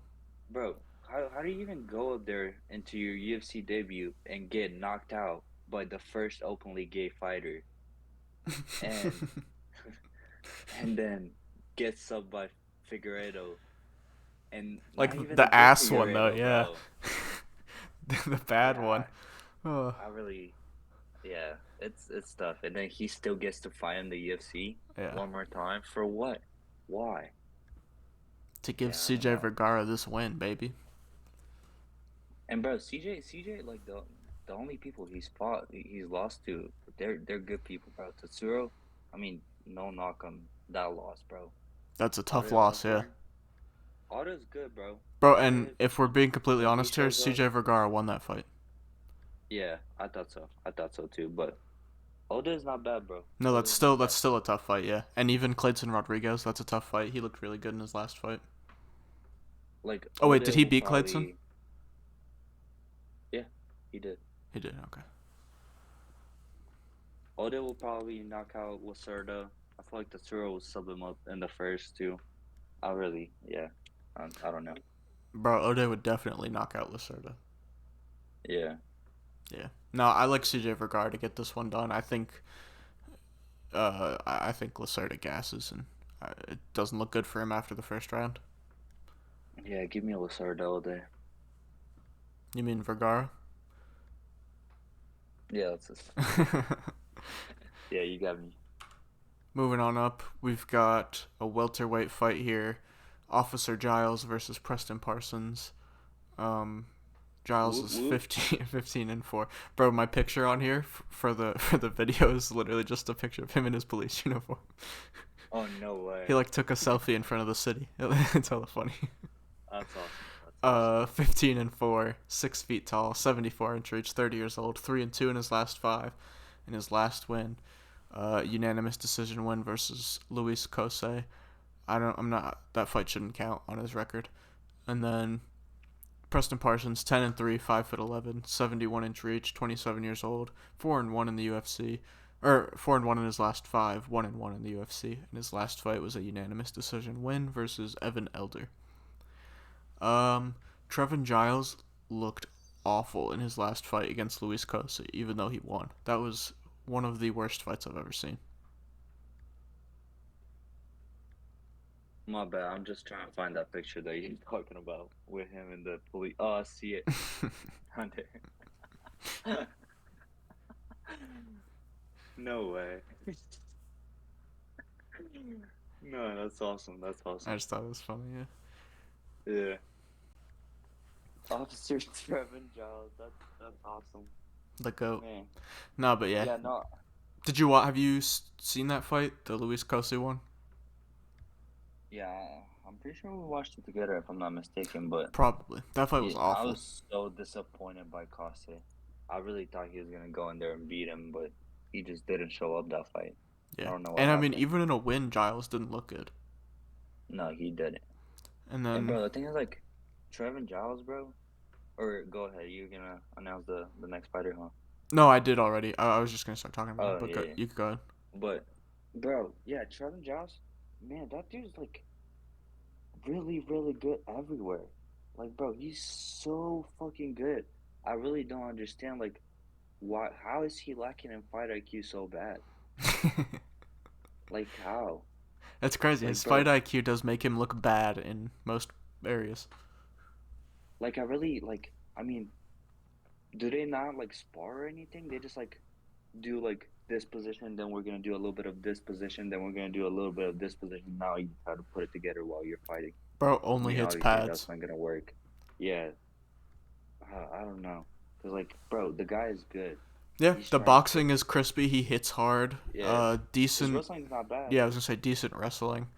But Parsons, I like on the feet. He's definitely not like a great striker by any means. I don't think he has any like TKO or knockout finishes, but the volume he puts out while he's moving forward is always good. And I mean, he can hit people. It's not like he's awful at striking. It's just not what he uses. He uses those strikes to kind of get you to the ground.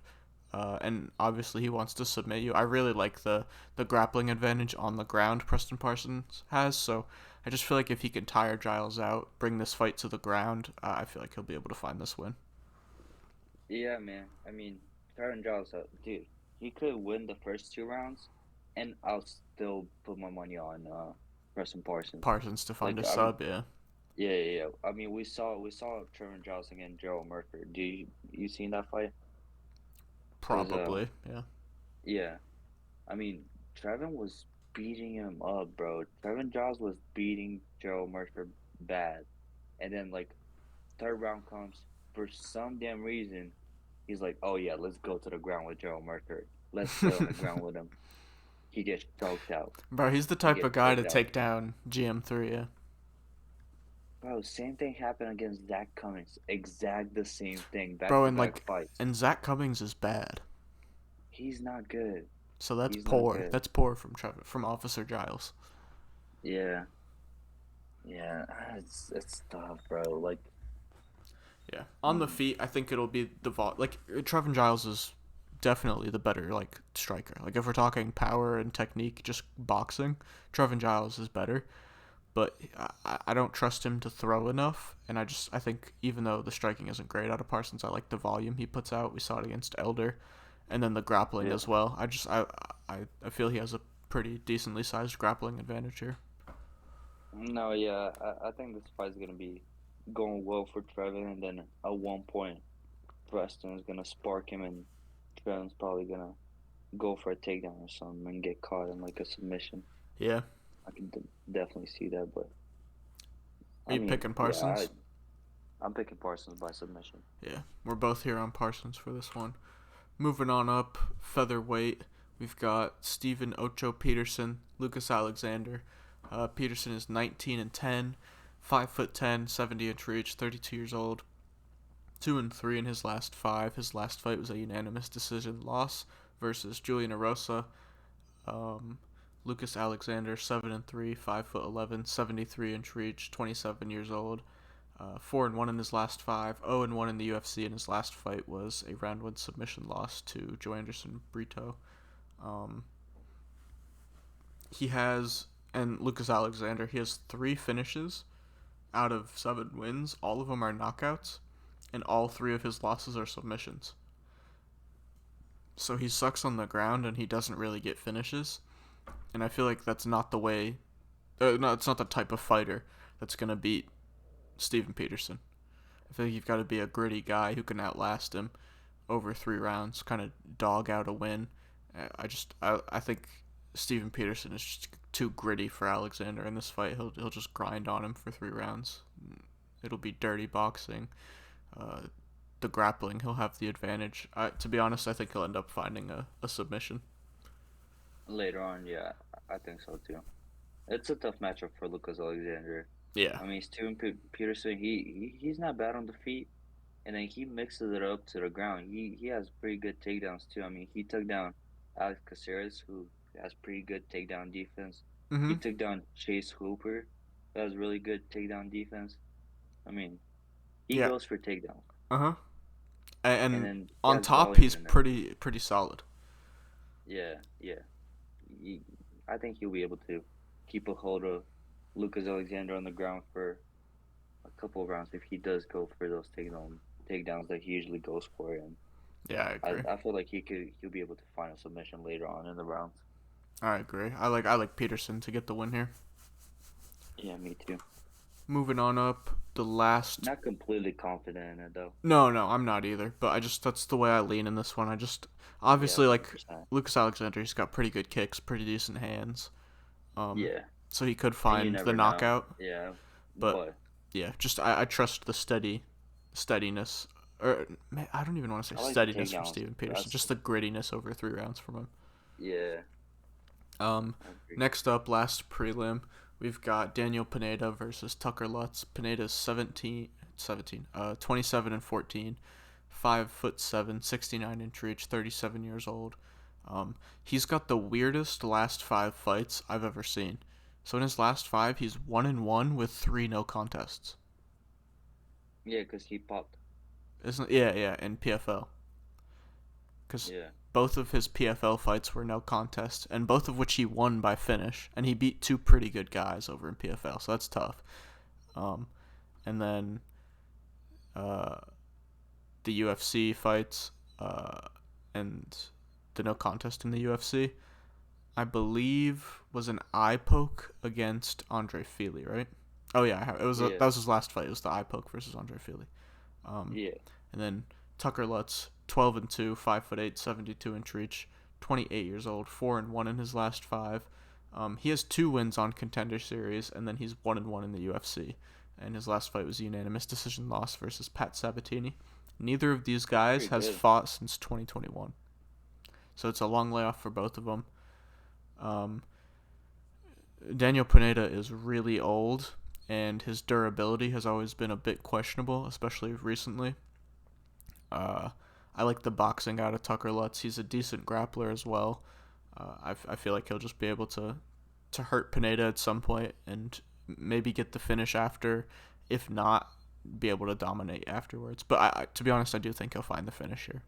I like Tucker Lutz in this one. You know what's the craziest thing? Hmm. Tucker Lutz is the biggest favorite on the card. Is he really? Yeah, That's wild. yeah, Right before this, he it was is sitting at wild. minus 280. That's crazy that minus Yeah, 280 is the biggest favorite. yeah, it's a pretty well-rounded card they have going on. Good matchups, But yeah. like you said, Daniel Pineda, bro, 37, only getting older and older. Yeah. And yeah, ever since he stopped those PEDs, ever since he cut him off, I mean, bro, you gotta be honest, he doesn't look the same. No, He's not round at one or all. bust. Yeah. Yeah, round one or bust. And yeah, at this age, I mean, I really do think Tucker Lutz will be able to last around with a 37-year-old Ag- Daniel Pineda. Agreed, yeah.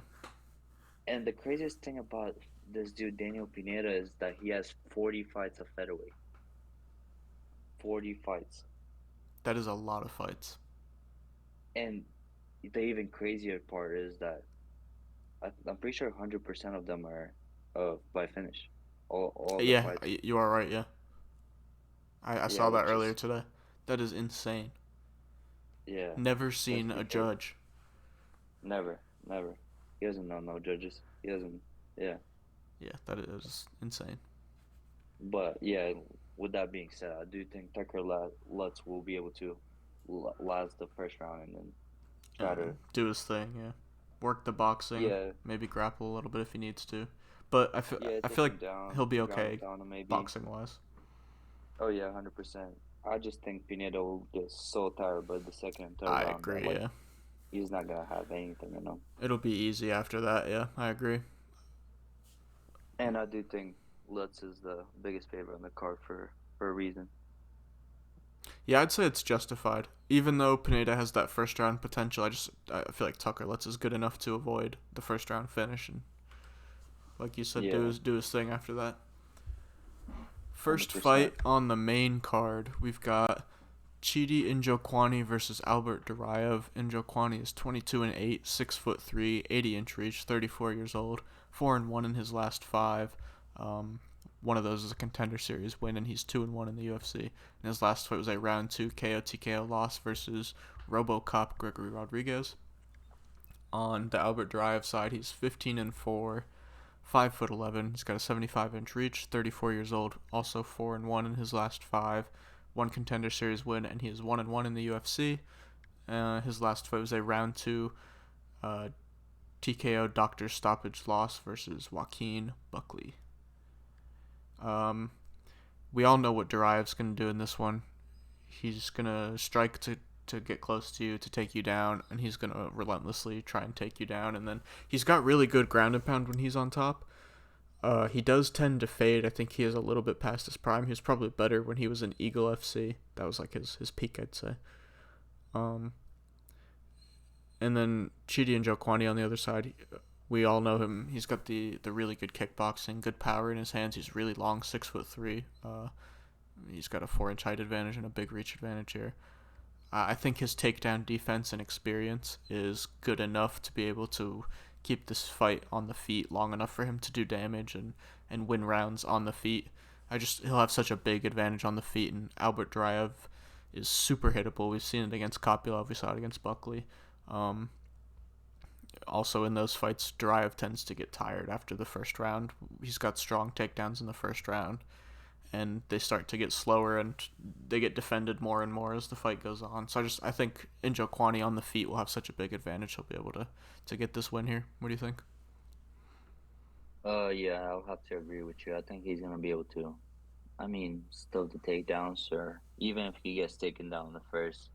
by the second and third round, Albert Duraev's gonna slow down, and then Jaquani is gonna have more and more chances to be able Yeah. to take control of the fight. And yeah, And also, what we I think saw in those last Albert Dryer fights, he wears damage so bad. Every time he ends a fight, he looks like he's been massacred. Even in like close fights, his eyes get real like purple and bloody. swollen. Yeah, He wears damage horribly. And against a kickboxer like that's Chidi, not a good thing. yeah, Yeah, that's really not a good look, especially if it goes to the judges.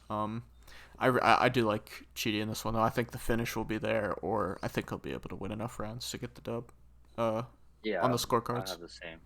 I have the same pick for Very this one. nice. We move up flyweight bout. We've got Alex Perez, Manel Kopp. Perez is 24-7, 5'6", 65.5-inch reach, 31 years old, 3-2 in his last five. Both of those losses are round one submission losses, and that last one was a round one submission loss to Alexander Pantoja. On the other side, Manel Kopp, he's 18-6, 5'5", 68-inch reach, 29 years old, 3-2 in his last five, and those three wins are all in a row. Um, and then his last fight was a unanimous decision win versus David Dvorak. Manel Kopp, he started off a little shaky in the UFC, but he's only gotten better.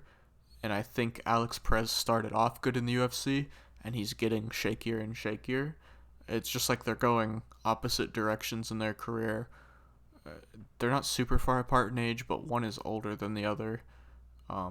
I feel like the slopes of their careers are just going in opposite directions. I think Manel Kopp will have a pretty big advantage on the feet, striking wise. I think he's not the best wrestler, but his takedown defense is okay, and he'll be able to get up from time to time. And I favor him on the feet quite a bit.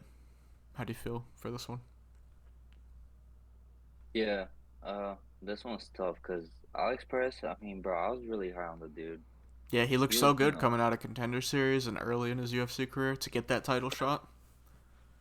Yeah, even before that though, he got sparked by Joseph Benavidez bad, and then I'm pretty sure then Benavidez and Figueredo had like that little trilogy, or was it a trilogy?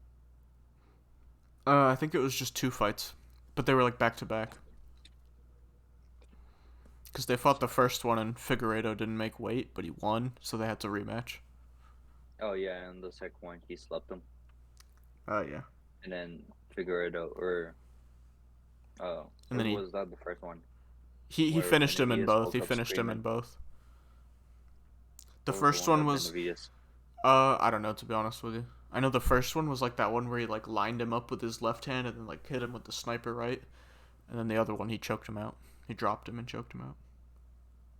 Oh, but yeah, and then against Figueredo, I mean he gets sparked early, and then he gets submitted, and then with Pantoja, same thing, gets submitted super early into the fight. Yeah. I don't think. Uh, I mean, you were talking about a Manel Cop sub, right? yeah, that I mean, bro, just watching his last two fights, getting submitted so easy. I feel like he's gonna spark him. He's gonna panic takedown, and then Manel Cobb's just gonna grab the neck and it's gonna be right there. Find a guillotine. Or yeah, or spark him and just grab, take a hold of his neck, of his back, and take his neck. Yeah, I could definitely see that. I really do think Manel Cop will hurt him at some point in this fight because he's been like his hands have been heating up. He knocked out in his last three fight. He knocked out the first guy of those three, or maybe both of the first two, and then he had the decision against Dvorak, but he hurt Dvorak in that third round. So I don't Yeah, know. He's been getting better and better. He's looked more confident on the feet. I I like mean, him to find the win here. recently he's been looking like what he was supposed to be coming into the UFC, Yeah, but that getting rising champion. Pantoja as a first fight is really tough. That is tough. And I mean, it was Pantoja definitely won, but it was a decent fight. And then what was his next fight? The one against Matthias Nicolau. I thought he beat Nicolau. I thought so too. It was a I really thought so close too. fight, but I did think he beat Nicolau. And I mean, But yeah, if he had that win, that would be a great win to have on his record right now. That it would have aged beautifully. But now the win for Oh yeah, Nicolau Age is great. yeah. I mean, I like Cop a lot. I like Manel Cop a lot. I Yeah, don't I'd know. I'd say I'm a He Manel might Cop fan. he might knock him out, but I'll just go for the submission for this one. I think he's gonna submit him in this one because Manel Cop's pretty underrated in ground game. He Yeah, has no, it's five definitely submission not on his talked about as record, much. Probably because he but hasn't shown it too much in the UFC yet, but it is in there. the It's in his yeah, back pocket. Yeah, yeah. we both like Manel Cop to get this one done. Next up, we've got a women's flyweight bout. Andrea Lee, Macy Barber. Lee is 13-6, 5'6", 69.5-inch reach, 34 years old. In her last five, she's 2-3, and her last fight was a unanimous decision loss versus Viviane Araujo. Macy Barber on the other side, 11-2, 5'5", 65-inch reach, 10 years younger, 24 years old. 3-2 in her last five, also on a win streak, or a 3-fight win streak like Manel Cop. And her last fight was a unanimous decision win versus Jessica I. Um, this Macy Barber's just gonna hold her up against the fence, isn't she? Uh, I don't know, bro. I'm not. I don't think. I mean, yeah, I think I'm gonna just go eat when this fight comes on. Go get some lunch. Yeah, this is I'm gonna the go to. like if you're trying to place any like last second bets, like you hit an earlier parlay, you're trying to go place another bet, go do that real quick. Go grab some food, cause one of them's gonna win by decision. That's for sure. Yeah. If I'm gonna bet on something, it's gonna be a probably the bet. Your best bet will be a split decision. Like that's a really good Maybe bet on this one. it's not bad. To be honest, I just think Macy Barber's gonna hold her up against the fence. Maybe take her down. A Bro, little bit, you just hold her don't down. know. Hmm. You just don't know what Macy Barber, Yeah, bro. yeah, Like no. she was looking so good, and then she goes there and loses to Roxanne Modafferi, and then she loses to Grasso, who's like this one looks really good right now, but Yeah. at the time being, it wasn't that She's good. she's kind of back on the upswing though, right? Supposedly, yeah. I mean, Jessica is like what 40, 3 wins in a row. 48. She beat Miranda Maverick. That's a okay win. She beat Montana De La Rosa. That's not a great win. And she beat Jessica I. That's a okay win. So I mean, at least she's on the 3-fight win streak. Yeah, I just I don't know. I don't like KGB Lee at this point in her career. She's 34. Just I like the younger fighter to do her thing. She's only getting better. Hold her up against the fence, grapple a little bit, elbows in the clinch, that kind of deal. yeah. I think Macy Barber should get it done, but at plus 220, I'll pick Andrea Lee as the underdog. And I don't mind that at all, to be honest. Just because, like you're right, these kind of fights are so coin tossy. Like a split decision could totally end up happening here. I think minus 160 for Macy Barber is a lot better than what the lines is showing right now. Maybe minus 180, but like minus 270 is something else. She's almost closing out on the biggest favorite on the card. Yeah, no, I probably no. I can tell you, I won't be putting Macy Barber on any of my bets. Oh yeah, I don't know, I'll but promise you that. I do think she'll win this one. So we're split on this one. Up I might put the next. over. Oh yeah, I mean, bro, it's probably like minus 350, right? I'm not sure. I I'm not bet it completely is. sure. I bet it's a huge number. But I mean, it's probably not a bad parlay piece because that fight is like I'd be so shocked if there was a finish in that fight. Anyway, moving on up, we've got Nate the Train, Landwehr, Austin Lingo. Nate is 16-4, 5'9", 72-inch reach, 34 years old. 3-2 in his last five, and his last fight was a majority decision win over David Onama. And then Austin Lingo, 9-1, 5'10", 70-inch reach, 28 years old, 4-1 in his last five, 2-1 in the UFC. And his last fight was a unanimous decision win versus Luis Saldana. Austin Lingo, we kind of talked about him a little bit before because he was supposed to fight, but that fight got canceled the day of or after we recorded at some point. Austin Lingo's a brawler. He's got okay wrestling, but he doesn't really use it like that. But I mean, he's gonna throw bombs and throw a lot of volume and try and get you out of there. Nate Landwehr is a guy you've got to finish early, or he's gonna come back to haunt you in the second and third round.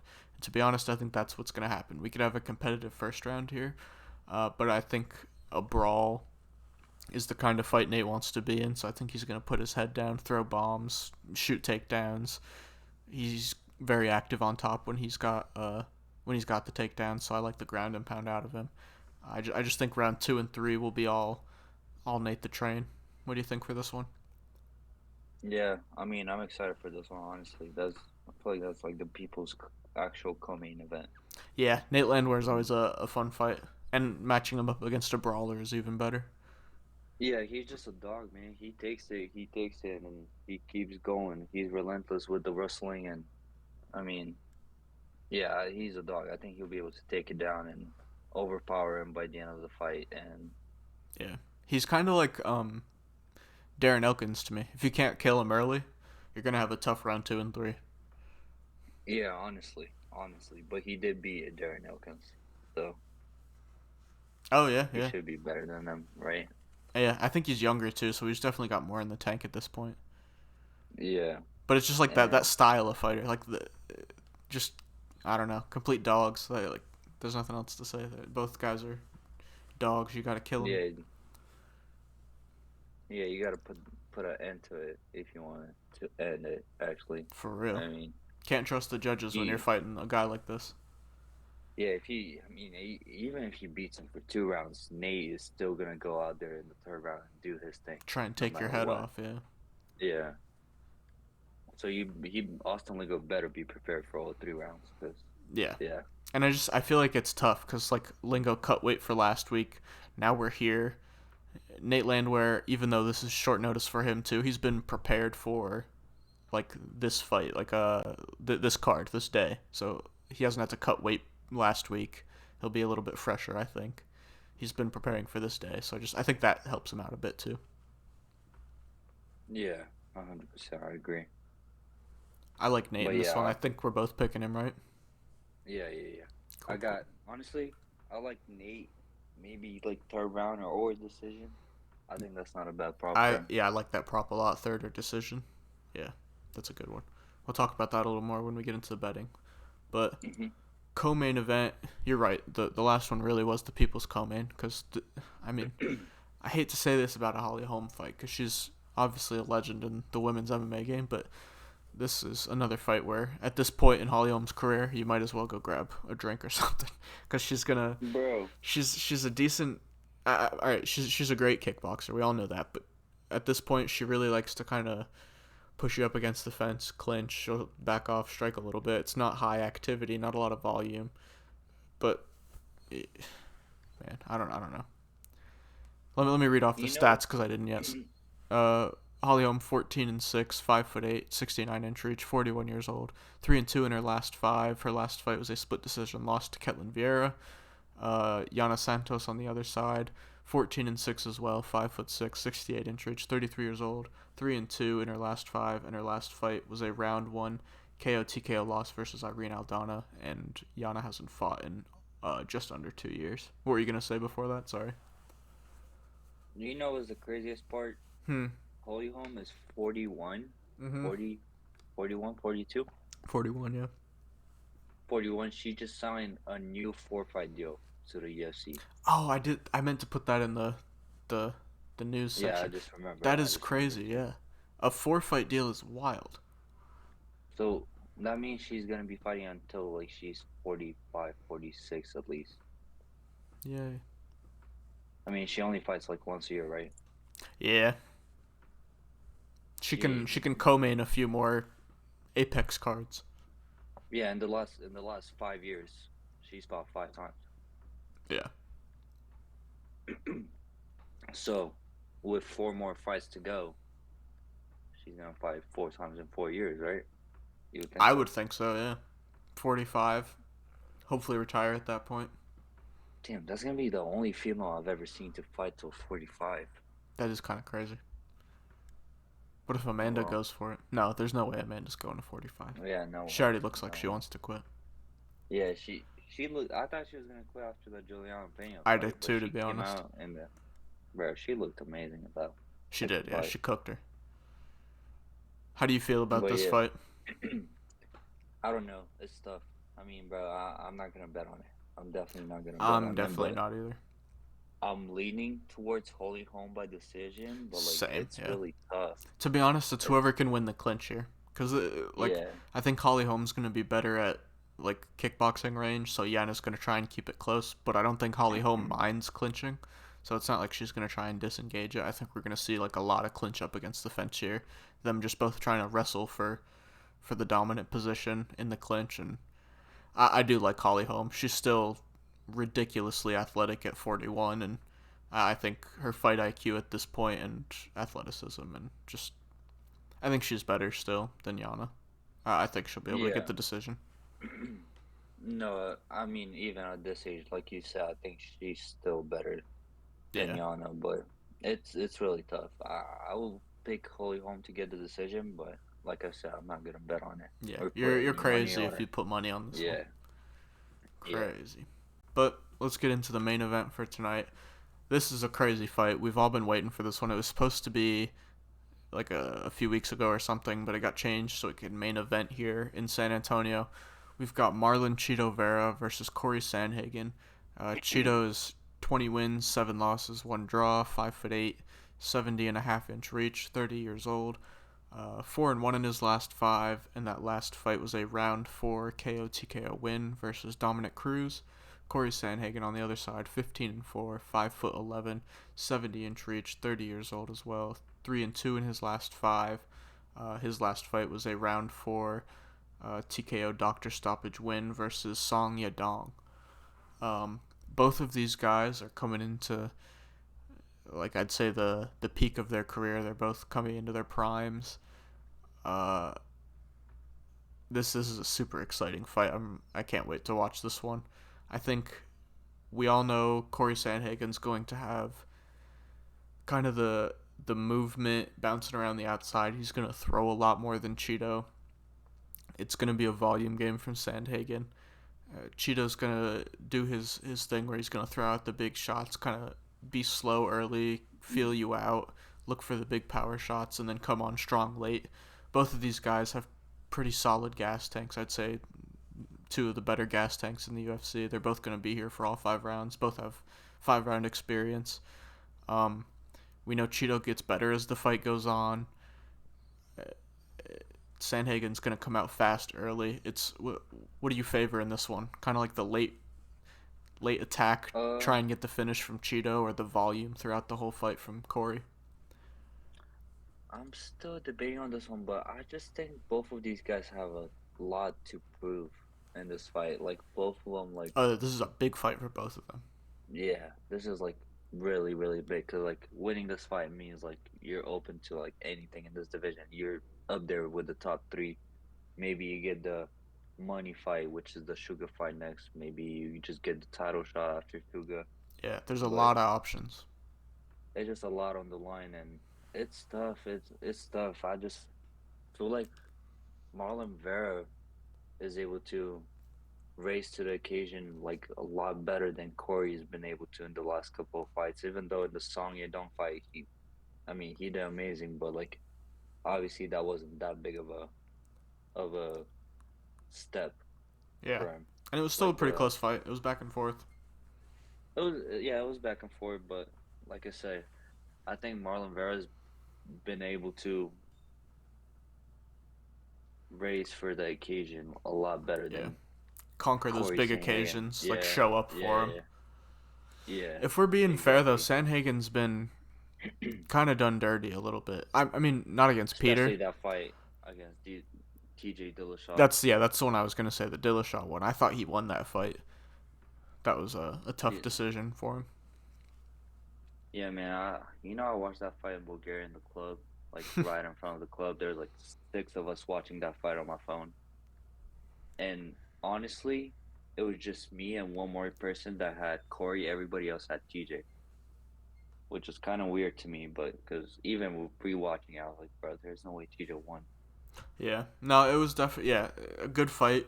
Both guys had definitely both guys had rounds they won, but I thought Corey did enough to win more rounds. Honestly, even against Peter Yan, I feel like you can make a case for him. Like you can make a case for, that he won that fight because it was 3-2, right?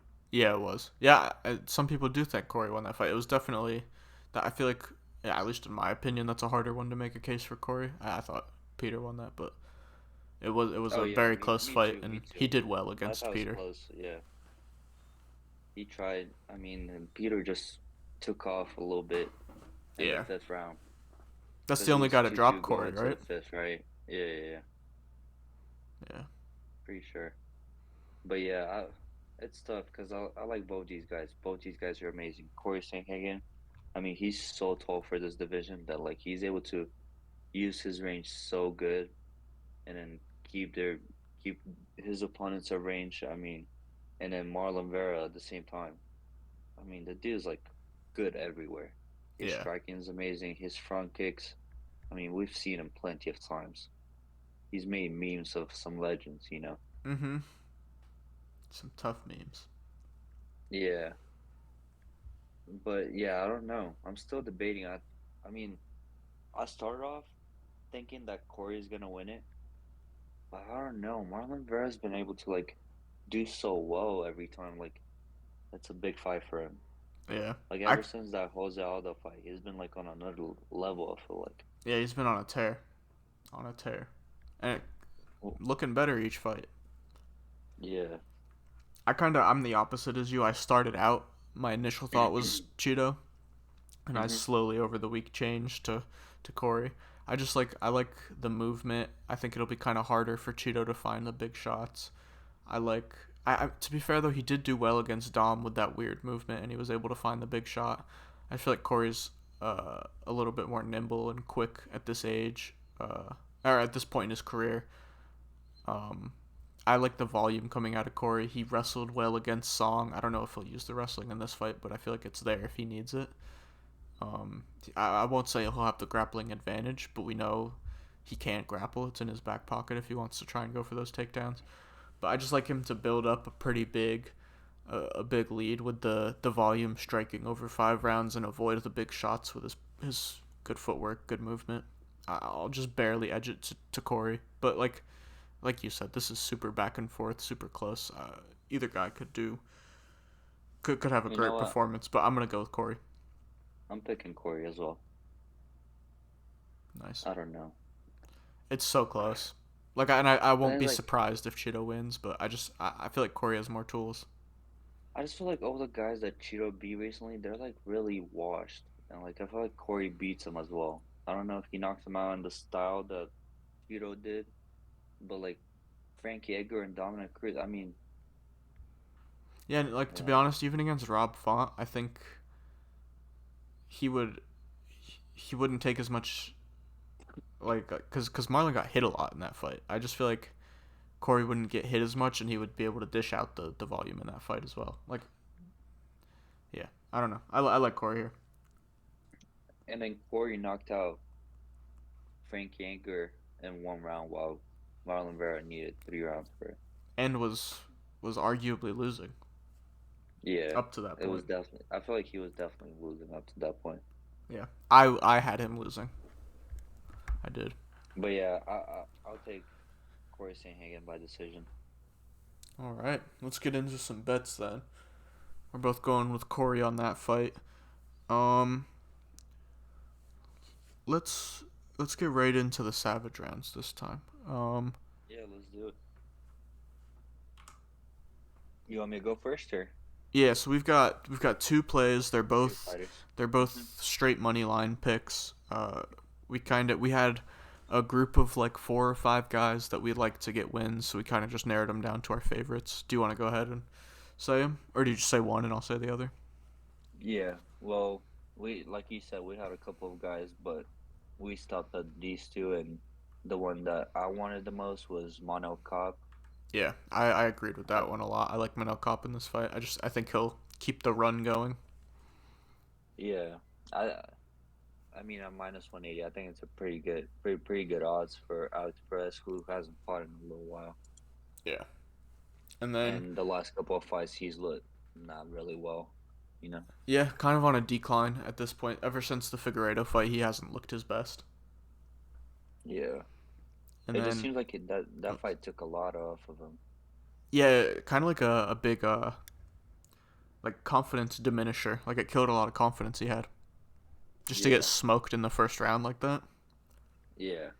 And have all It's that hype. First guy off contender series to get a title shot.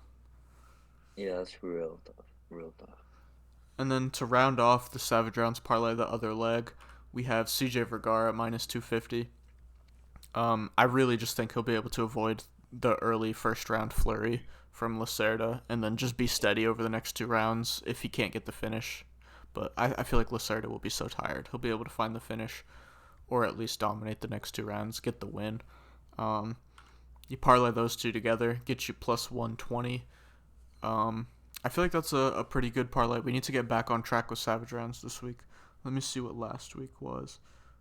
I think we went 1-1 because we had Fiziev. Yeah, we had Vittori and Fiziev. So Vittori hit, Fiziev didn't. Um, Oh, stuff. and to be honest, I feel like we kind of got robbed on that one. I thought Fiziev won the fight. I know a lot of people thought Fiziev won 1 and 2 in that fight, but what can you do?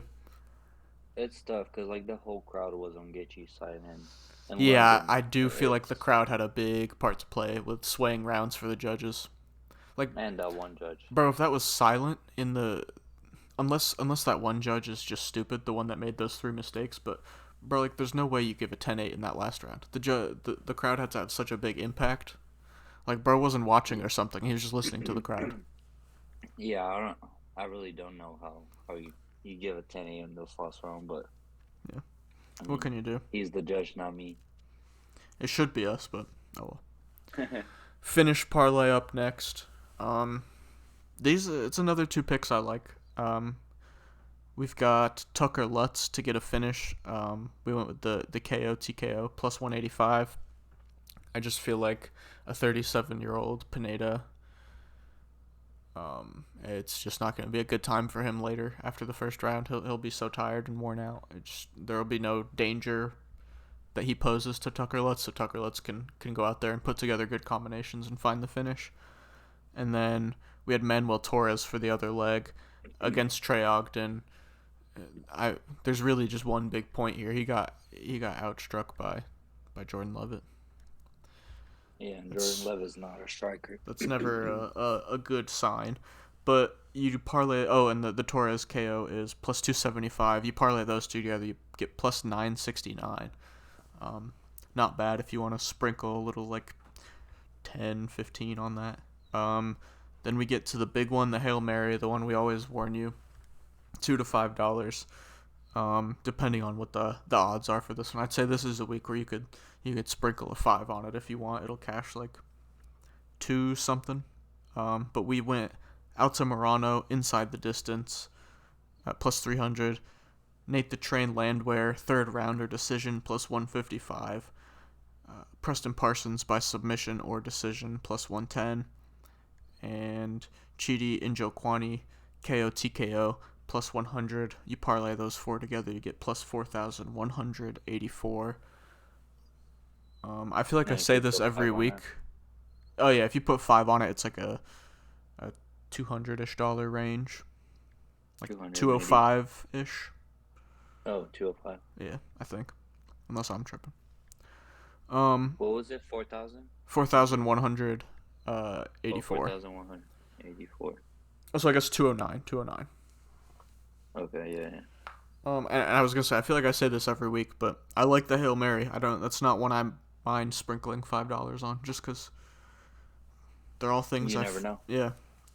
It's always the fun of the Hail Mary. They're all things you feel like could happen, so it makes those in between fights, I don't know, just a little more fun to watch. Oh yeah, 100%. Dog of the day. The dogs were a little bit tougher for this one. We went.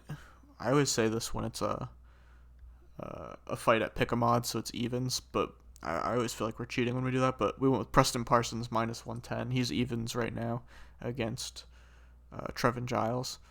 And then we went with Marlon Cheeto Vera plus 135 for the other dog.